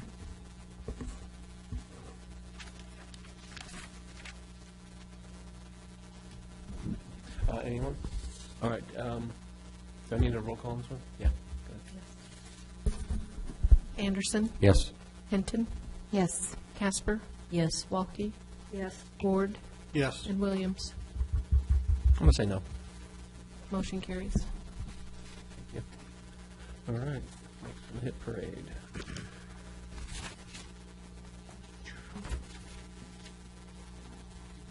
Your Honor, I have the next one, too. Yep, 2017-14. Your Honor, Council, this is second reading of ordinance number 2017-14, an ordinance amending the Lincoln City Municipal Code, Title V, Business Taxes, Licenses and Regulations, Chapter 5.04, Occupation Taxes, adding and clarifying criteria in the occupation tax provisions of the code. I did miss something, and so I have to read the change. At the last meeting, you quite strongly indicated that we really should be sending out the renewals, and I had changed the language to say we may, so it'll be in the last paragraph of section, or this, I'm sorry, paragraph C of section 2 of the ordinance, which occurs on page 3, the sentence that, the last sentence of paragraph C, the words may but not be required to are being stricken, so with that striking of that language, the last sentence will read, the finance director or designate shall send applications for renewal approximately 1 month prior to the permit expiration date, and if the permit holder is still in business, it shall timely complete the renewal and return with the proper tax and fees due. So with that change, ask for approval of second reading and adoption of the ordinance with the changes as read. So moved. Second. Motion second, discussion? Just a little. Go ahead. What problem are we solving with this? The ordinance in general? Yeah. The purpose of the ordinance was to essentially make the reviews quarterly so that your finance staff are not burdened with all December coming through at once. January getting everything at once. So there'd be assigned, like the VRD renewal, the work could be spread out throughout the year. Yeah, thank you. I haven't picked that up for some reason, but thank you. Councilor Henry? I just have a question about the occupation tax and it states that it's $100 in here. So is that the same for all occupations or all? There's a $100 occupation tax. There are, however, provisions for increasing the amount based on the number of employees, and I don't know exactly what the I think it says number is. $10 per. Mr. Apicella, I don't need to declare a conflict of interest since I pay the damn thing, do I? Well, I guess anybody that does business in the city might. Well, no, because we're not We're not discussing about... we're actually not changing the amount of the fee. You're right. Changing the city's burden. Yes. Yeah. Okay, any other discussion? Hearing none, roll call, please. Hinton, Yes. Casper, Yes. Walke, Yes. Ward, Yes. Williams, Yes. and Anderson. Yes. Motion carries. Ordinance 2017-11. Your Honor, Counsel, this is the first reading of ordinance 2017-11, an ordinance amending the Lincoln City Municipal Code, Title 17 zoning, amending Chapter 1780, provisions applying to special uses, amending Section 1780-080, animals and gardens, amending subsection 1780-080A, animals regarding domestic fowl. Ask for approval of first reading, and if it's unanimous, we can move to second reading. Move to approve, first reading? Second? Motion and second, discussion? A tiny bit, if I might, please, Mr. Mayor. I was reading through that. Did that refer, where there was a special part for roosters in there? It's the definition of domestic fowl. It's basically means female, so you're allowed to have But hens. no roosters, Yeah, correct? we didn't change that part of the ordinance. It's just, that's by definition, we're talking about you can have hens. Anyone else? Yeah. As I recall, this got delayed or pushed last meeting because there was a question about an accessory building, i.e. a coop, next to your own house. Because originally the ordinance said it couldn't be any closer than 10 feet. Yes, and in response to that, I modified, sorry, I should have indicated this. I modified in response to your comment at the end of the public hearing, when you deliberated, I changed the language to say accessory structures for domestic fowl, such as coops, including portable coops, must be at least 10 feet away from any property line and any dwelling excepting the property owner's own residence. So, and I read that and appreciated that, but I thought when I raised the question with planning, that accessory buildings, i.e., I'm not sure there's a definition in there of a coop. I kind of envisioned or was told that may have to put into the ordinance the size of a accessory building. In essence, something smaller than X could be next to the building, next to your home. But I think we used the garden shed, the Sears garden shed, for example, and that was okay to be close to that building, house, but something bigger wouldn't be. So my concern, only for lawyers, is if there's a definition of what a coop is by size, is there enough clarity here? Or aren't we limited to like a 10 by 10? Well, I didn't, unfortunately, Richard wasn't here when I wrote this, but the fact is, an accessory structure is going to be allowed to be, so far away from another structure, regardless of whether or not it's a chicken coop or not. So if it's less than a certain size, it's going to be close to a structure, and if it's more than a certain size, it's going to have to be 10 feet away. So and that exists apart from this ordinance. So if there's a requirement that says if it's more than X 10 by 10 or 10 by 20, I think it's 200 square feet. If it's more than 200 square feet, it may have to be set back from your own structure a distance, which I don't know, it's somewhere in the building code, and the building department would tell you Doesn't matter if it's a chicken coop or a Sears garden shed or an extra large, permitted, too. it's going to be governed by the building code and those setbacks. So we're not doing anything other than saying, hey, there's no zoning code setback if it's your own structure, but there still may be a building code setback if it's too big. Thanks. I remember we had looked into building a greenhouse, and we had to go through this discussion, and so, yeah, once you reach that threshold, then it falls under the building department, permits are required and all that. Regardless of what they call it. Okay. I'm comfy with that. Anyone else? Roll call, please. Casper, Yes. Walke, Yes. Ward, Yes. Williams. Yes. Anderson. Yes. And Hinton. Yes. Motion carries. Your Honor, Counsel, this is second reading of ordinance 2017-13, an ordinance amending the Lincoln City Municipal Code, Title 5, Business Taxes. I'm sorry, I'm reading the wrong one.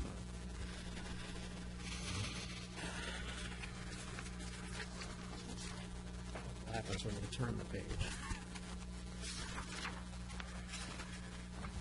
Okay. This is second reading of ordinance 2017-11, an ordinance amending the Lincoln City Municipal Code, Title 17, zoning, amending Chapter 1780, provisions applying to special uses, amending Section 1780-080, animals and gardens, amending subsection 1780-080A, animals regarding domestic fowl. Ask for approval of second reading and adoption of the ordinance. So moved. Second. Motion and second, discussion? Hearing none, roll call, please. Walke, Yes. Ward, Yes. Williams. Yes. Anderson. Yes. Hinton. Yes. And Casper. Yes. Motion carries. What did I just go to? There we go. Okay, we're into resolutions, yeah? Resolution, a resolution authorizing an interfund loan for the city of Lincoln City, Oregon in 2017-18 fiscal year budget. And Debbie.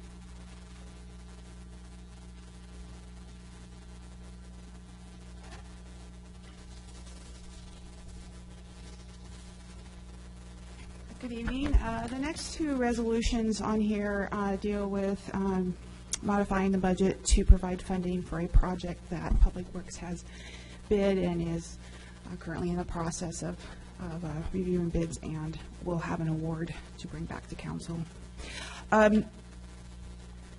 The second resolution, originally all three items were on the agenda at the same time, so it kind of made more sense because Public Works to talk about the project, and then if you wanted to do it, then we would do these budget resolution and intergovernmental agreement. But the contract award was moved to, I think, the next meeting.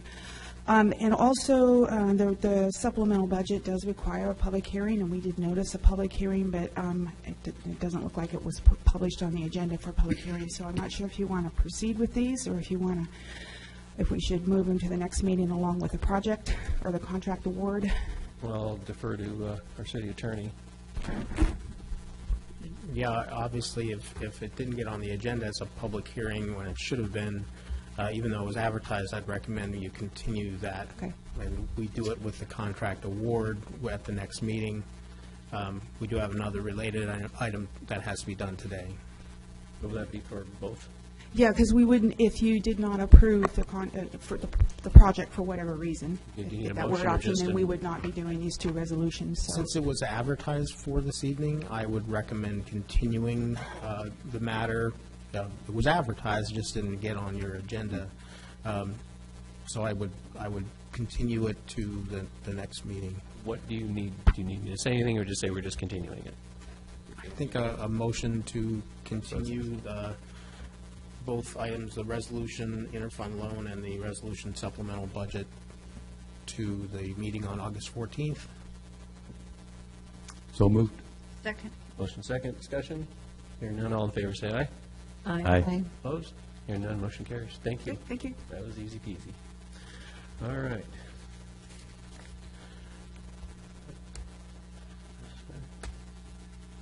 Your Honor, Counsel, I have the next item. It's Thank you.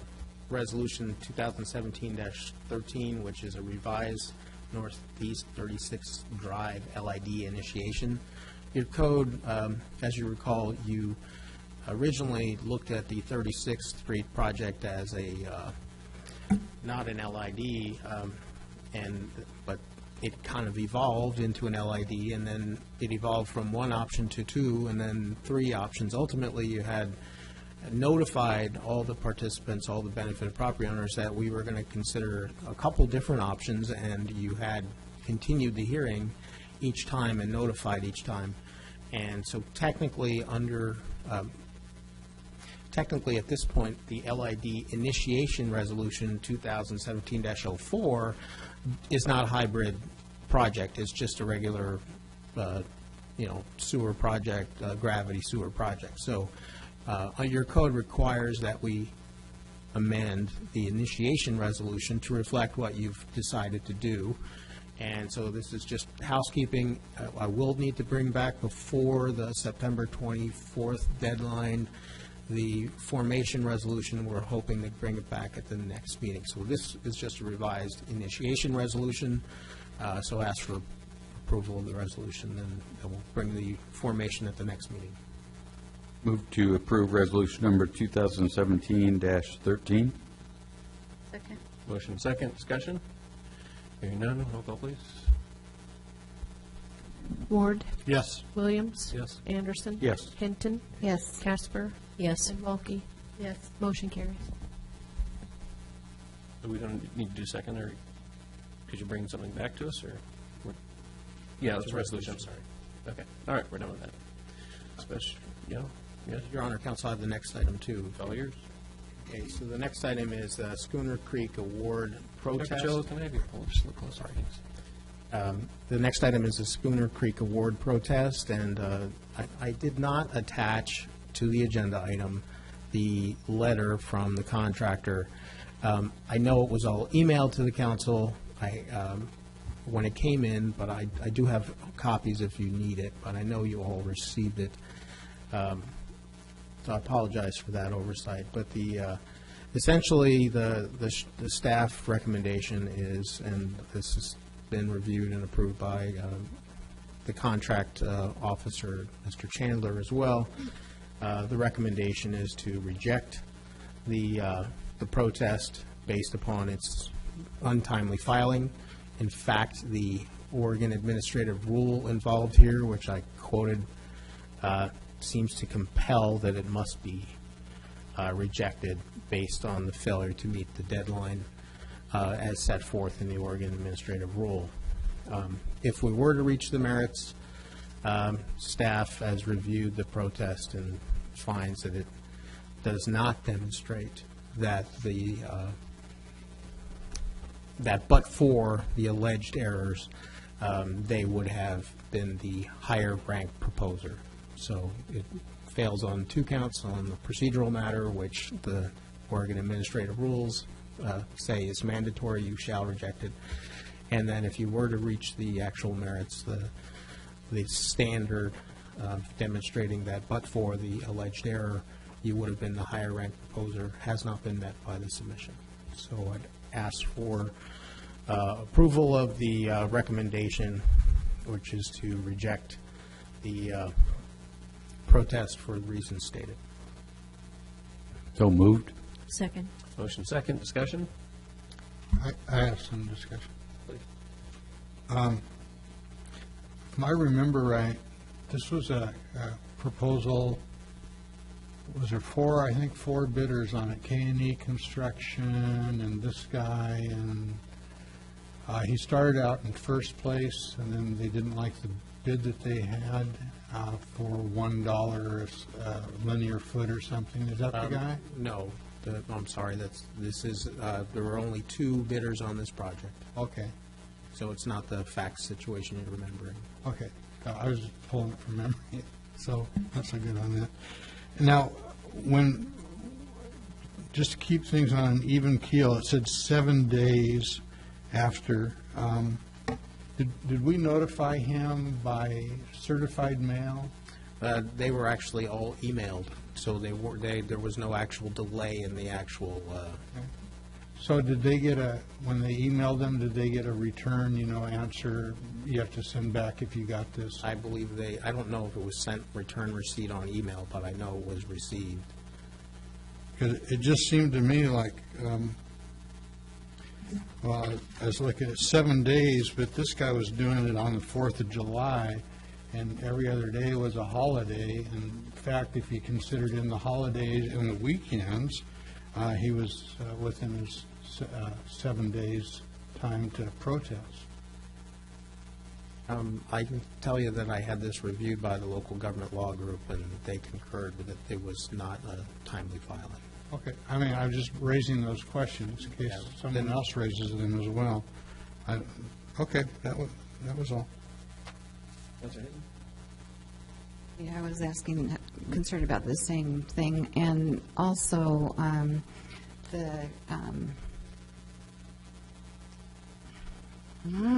just a second. Okay, so the rule that the notice of intent that you quoted here or talked about was the Columbia River Television versus Multnomah County, and it said, I think it said in here that the clerk made the error in the timing, and I just wanted to point out that according to this report, that the city engineer and not a clerk made that timing error on date and deadline for the protest. So I just want to say that I think quite a bit of weight would be given to the city engineer over a clerk or an assistant or a tech. And so I just wanted to call that out, that I don't think I think it's a bigger deal because our city engineer gave that date and not somebody else. And I also wanted to know if K&E was notified of the same deadline. I mean, were they notified when the way the notice of intent works is it's sent to all the parties at the same time. Right, okay. And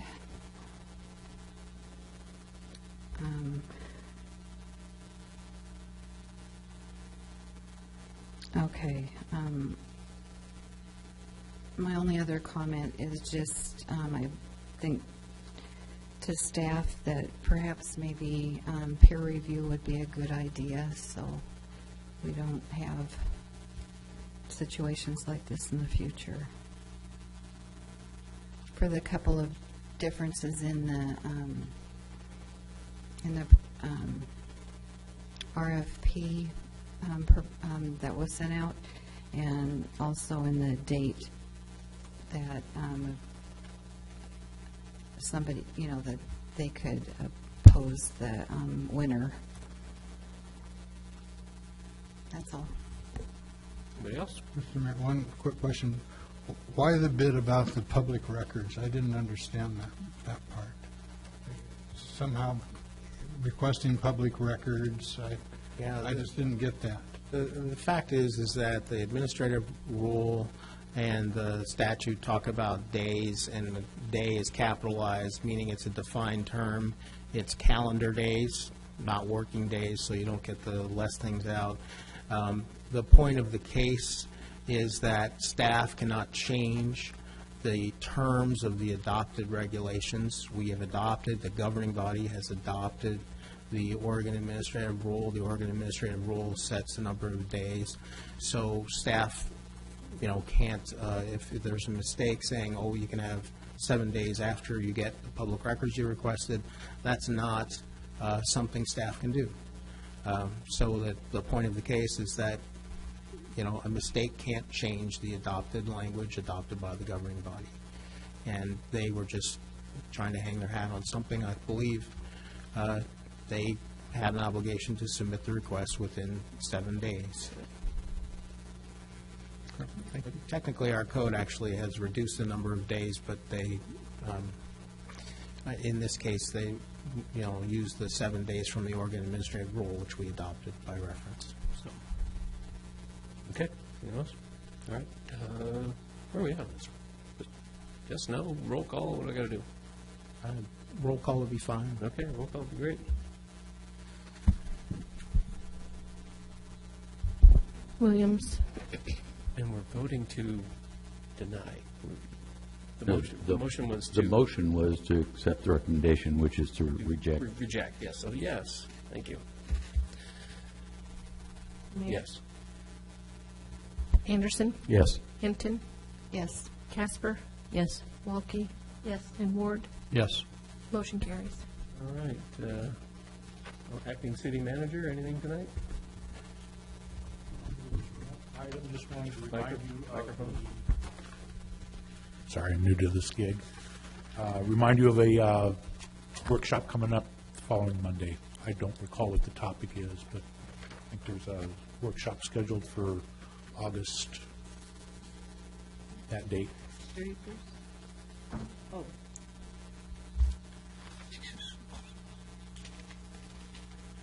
Do we have any meetings on August 31st? Not that I'm aware of. No, not on the 31st. I'm sorry, August 7th. 7th. Thank you. Okay. It's on workforce housing. Ms. Shepcho? The only thing I have is that I've been advised that we have about 30 individuals that were supposed to get an OTP in January, and they have not done so. There's an OTP. Occupational tax permit. It's that pay that $100. And I'm sorry, you said they're supposed to get it, or? didn't get their About notice? 30 people that have not complied with the ordinance, and so we're at the point where I've been asked to meet with the chief and talk about issuing citations. So if you're one of those 30 people, you might want to come in and take care of that, because citation's going to happen. Okay. Well, that's is there a way to send a reminder right now? I mean, is there something we can reference them to? If Well, someone's I listening, mean- go to this website and... Yeah, the city staff generally sends out lots of reminders and letters, and please do this or else, and we're at the point where it's, we're down the road a ways, so. How do you tell if you're on the blacklist? And I'm nervous. As it should be. Go check. All right, actions, if any, based on work session or executive session, we have none. Additional comments from citizens present on non-agenda items? Seeing none. Announcements or comments by city council? I would just like to say thank you to the mayor, councilors, and staff for the beautiful flowers sent to me. My mother would have loved them. Thank you. I have a couple things. Sure. All right. One of them is I missed the last meeting, and city, we've talked about reimbursing Richard for his attorney's fees for the Oregon State Bar, but we haven't, to my knowledge, we haven't directed them to issue him a check, and so I think we need to do that. So I would move that we... Hang on, if you don't mind, can Debbie, you kind of had a quizzical look. Can we ask her? Is that all right with you? That's fine. She's the check writer. Yeah, she's the check writer. You've authorized this, for that to be paid, so that's all I need. Okay, Other so than he'll I get the could- check, or all his, of my- or his attorney? Yes. That's it on that one. Thank you, Debbie. Thank you very much. Next one, keeping confidential records confidential. We'd spoken about this a little bit a couple of meetings ago, and oftentimes in an executive session, we're handed material that is absolutely confidential and should not be shared or taken out of the room, in my opinion. And I would like to talk with the council now and seeing if we can't get some type of a motion to keep confidential records confidential, treat those records like maybe they were your kids that were in those records. Is there any feeling of agreement with that?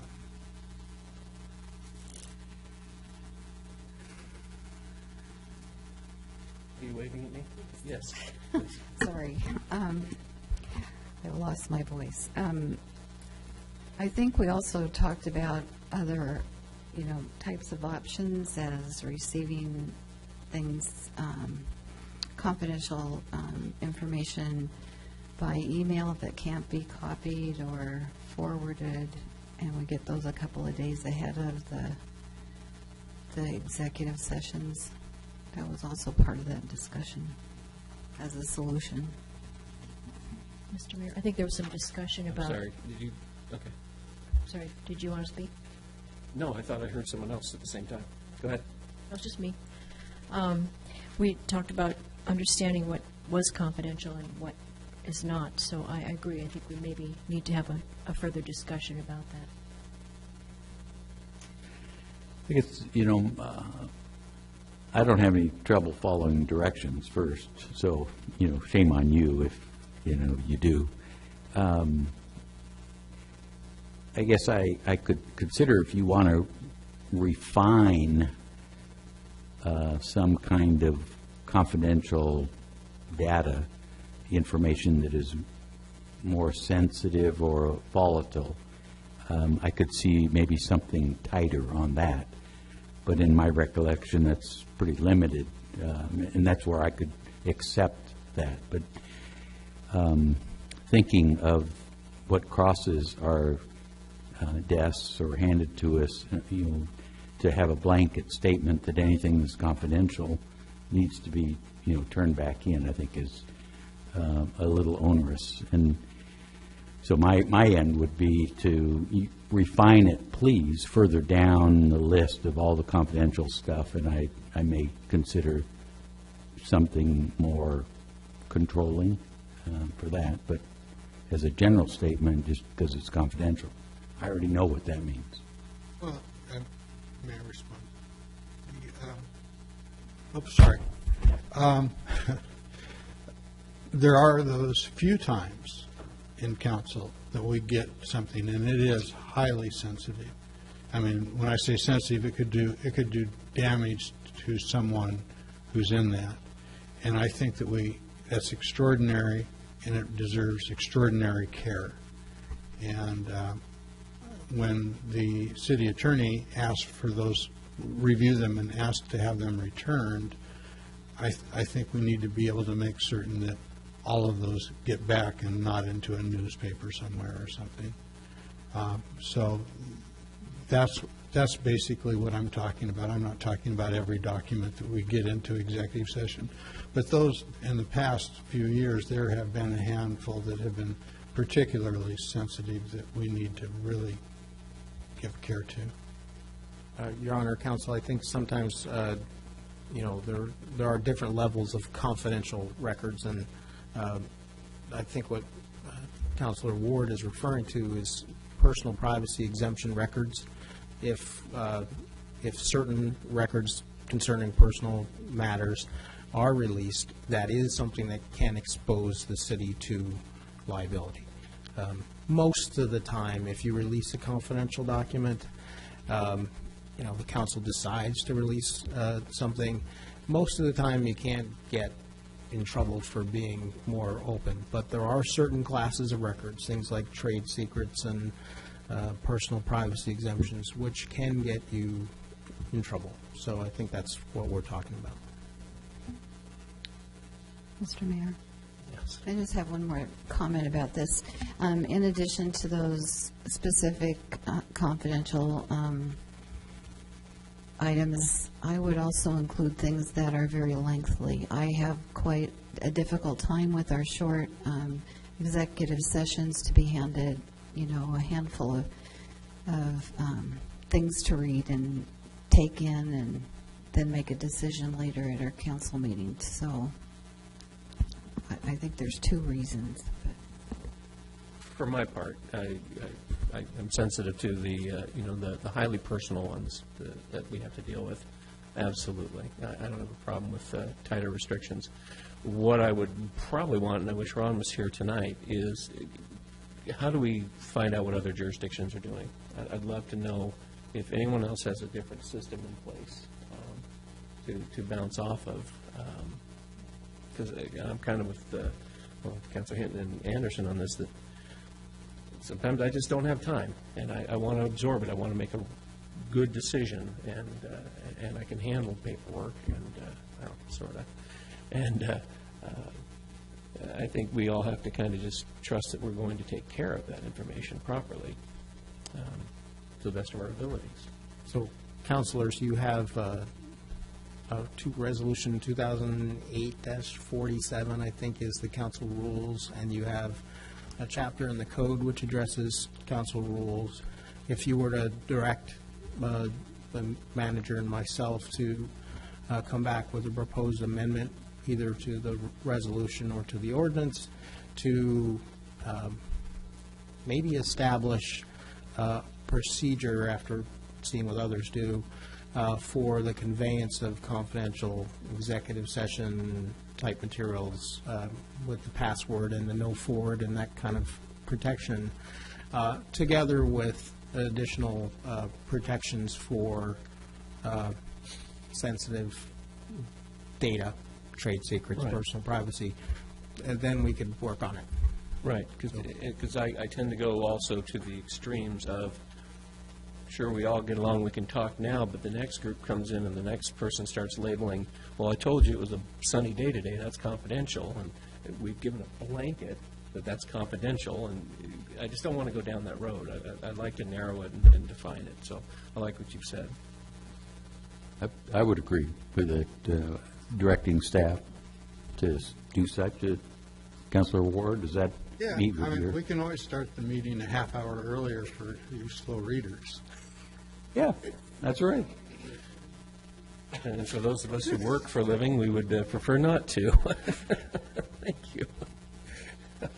Is that unanimous consent then? Yes. Yes. Yeah. Anything else? No, yes. I attended a Council of Governments meeting last week. In September, a couple days after, we're going to be talking about broadband. We're going to have a broadband conversation with the Council of Governments, so I'll have more to share after our meeting.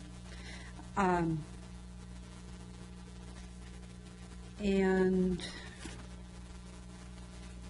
I'm sorry, too many invitations here.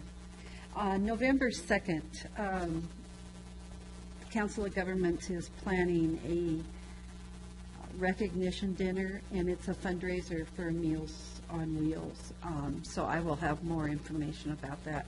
They're looking for sponsors and people to attend. Also, another fundraiser for Meals on Wheels, Council of Governments and the Corvallis Rotary Club have an invitation to Tapas and Treasures, so I will list those. And since it's a Monday night that we don't have a meeting, we're available to go. Who doesn't love tapas? Right. That's it. Councilor Casper. I live in Nelscott, and in lieu of the recent grieving we've gone through, neighbors in Nelscott who live specifically on Southwest 34th, about 100 feet that goes from the Ellingson home to the Sandcastle, have requested me to ask if that would be possible to be named Ellingson Way or Ellingson Alley or something in honor of Councilperson Gary Ellingson, who left us too soon. And I would just like to put that out there. Maybe the staff can check it out. I said I would bring it up. I don't know the possibility, but something should be perhaps done to acknowledge all the service and commitment he did to this community and all the good that he did.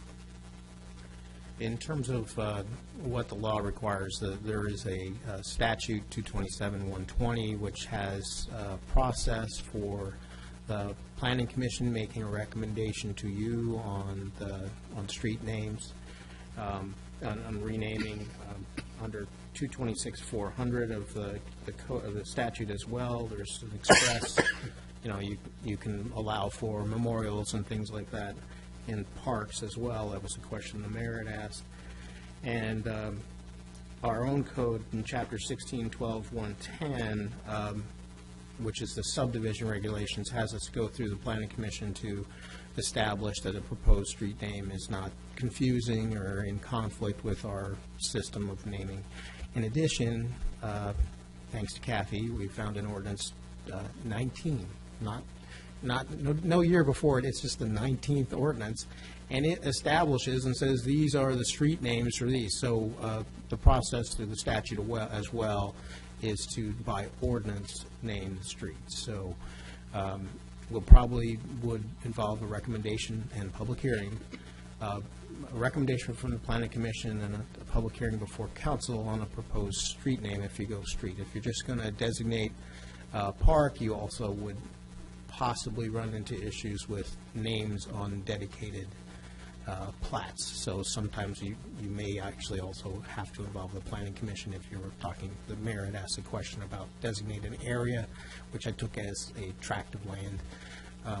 But again, the street naming process is pretty clear. There's a pretty well-established process for that. But it could be done. I think subject to the public hearing and going through that process, I think you can do it. And I'd love to have maybe a further discussion, but it's a great idea. And, Okay, I'm just bringing it up for yeah, discussion, I thought. Yeah, my recollection of Gary is the concern he showed for my nephew who was suffering from PTSD, and Gary, as a veteran, was very sensitive to that. And I'd love to see something kind of recognizing both those things, and I don't know if we can combine it with a public art project or just something that says, something out there. And not that a street name isn't great, what a great honor. But maybe, I don't know how we have that discussion later, or if we all just kick in ideas someday. It just seems his widow care for, it seems like the council is, and it would be an advocate for that. I certainly know that I would be. He was. I don't need to say how great he was. Everyone knows. So. And I think it's, what are we going to do? Yeah. What? Well, his wife was approached by these, Cindy and Daryl Durrell, who proposed the idea, did approach his wife, and she thought the idea of naming the way or alley was a wonderful idea. So that's just... And I have no arguments with that. Mr. Mayor, there's been, because I'm agreeing, but I'm wondering if we could maybe put pressure on this whole concept of people wanting to provide memorials at the beach, and Lincoln City in particular. We've been approached with that kind of concept, plaques, benches, that kind of stuff. And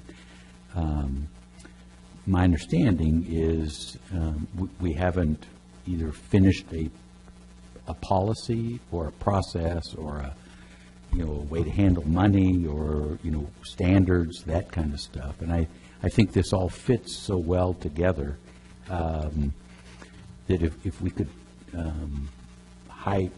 prioritize that needing to get done so that others could also benefit. I'm a little bit feeling like we make an end run on Gary's behalf, that we're leaving other people out who've been waiting in line to do some things, and we as staff, we city staff, whatever, haven't got that policy finished.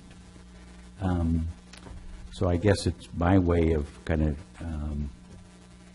I would want to do something for one of our own that somebody else couldn't do yet. So somehow we need to tie these things together and light a fire under finishing the policy. Just so you know, we did do some work on this in 2014. We adopted the parks regulations at the end of the parks regulations. I think it's 1218. I don't always remember the sections off the top of my head, but at the end of that ordinance, we have two policies about donations. And the first item, the first paragraph talks about donations of city standard items. So if you ask Public Works, what is the cost for a city standard bench? And they say it's, and I'm making these numbers up, $800.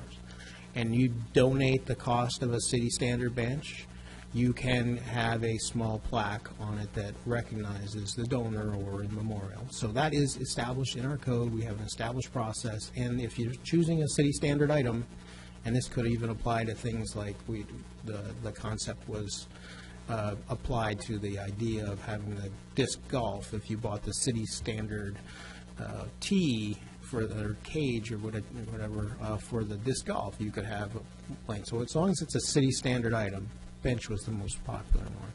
And then there's a second paragraph in that chapter that talks about if it's not a city standard item, then you have to get the approval of council, and it has some standards. If it's going to be some kind of decorative art bench and not a standard city bench, it can't be made out of broken glass and hypodermic needles. It has to be sturdy, and it has certain standards that you have to meet. So we have done work on that process. Again, the idea of the street naming is also a very clear process. Let me jump back in. In spite of all that we just heard, thank you, Attorney, there's more to the story, as always. And I think some pieces that have been left out is, where do you want a bench? Where can you put a bench, for example? Benches take maintenance. So my understanding, again from personal involvement, is that we aren't, this isn't completed as yet. So I wouldn't just leave it thinking that it's done. We need to go to planning, because I have, and there's still some left undone stuff. So I'm just encouraging, let's make sure it gets done for everybody, and that somebody, if they walked in like we are, wanting to, memorialize, thank you, a good friend, that it can happen seamlessly for everyone. Kathy, is this something you can get in front of Ron when he returns to bring up later? I have one last thing. Please. I have something to confide in you. I am a second home owner. I own a second home that I rent out in Gresham. And I wanted to share some information that I received because I'm a second home owner, along with many of my other friends who are also second home owners. Coming from two management companies in our city, one is an owner first company and another is a vacation rentals made easy is their slogan. But I think it gives a misnomer about what we can do with our vacation rentals. In addition to creating additional income for myself and people returning year after year, it seems that there's no limit on how often you can stay in your home. Both of these say that. There's no limit, never a limit on how much you can use. In fact, one even tells me I could make $2 million in the next 20 years. Imagine the difference I can make for my retirement or in the lives of my children or grandchildren. This means that on a rental, it would be 187.6 days a year at $275 a day. They failed to say that my profit would be $51,600 and their profit would be $49,000. That's $106,000 a year made on a house. I think this is giving a lot of discredit and misinformation and making people maybe little more enticed to become a vacation rental business home rather than making a vacation place for people to come to. One states no limits on owner use. You bought a vacation home so that you can enjoy it. That's why we're here. Doesn't limit the time you can spend in your own home. I think this is total pieces of misinformation. And I can see how people get confused when they come to the city and say they want to rent their home for a specific number of days. I'm shocked that this is going around. So there you go for second homeowners. Okay. Anyone else? I have just one. August 11th through the 13th, Confederated Tribes of Siletz Indians will have their annual Nasika Ilahi Powwow. Starts Thursday, August 10th with the Royal Pageant, 6 p.m. Fridays, memorial giveaways, presentation of crown, grand entry. If you haven't seen a grand entry yet, it's spectacular. Saturday is an early parade at 10 a.m. with dance competition, and Sunday another grand entry with a salmon dinner. So a great facility they put together with a repository. I don't know if that's open to the public or not. Anyone nodding? No. But a really nice time, and I'd encourage folks to go out there. I'm going to try and get out there on Friday the 11th. Other than that, anything? All right. May God bless you all. May God bless Lincoln City. We are adjourned.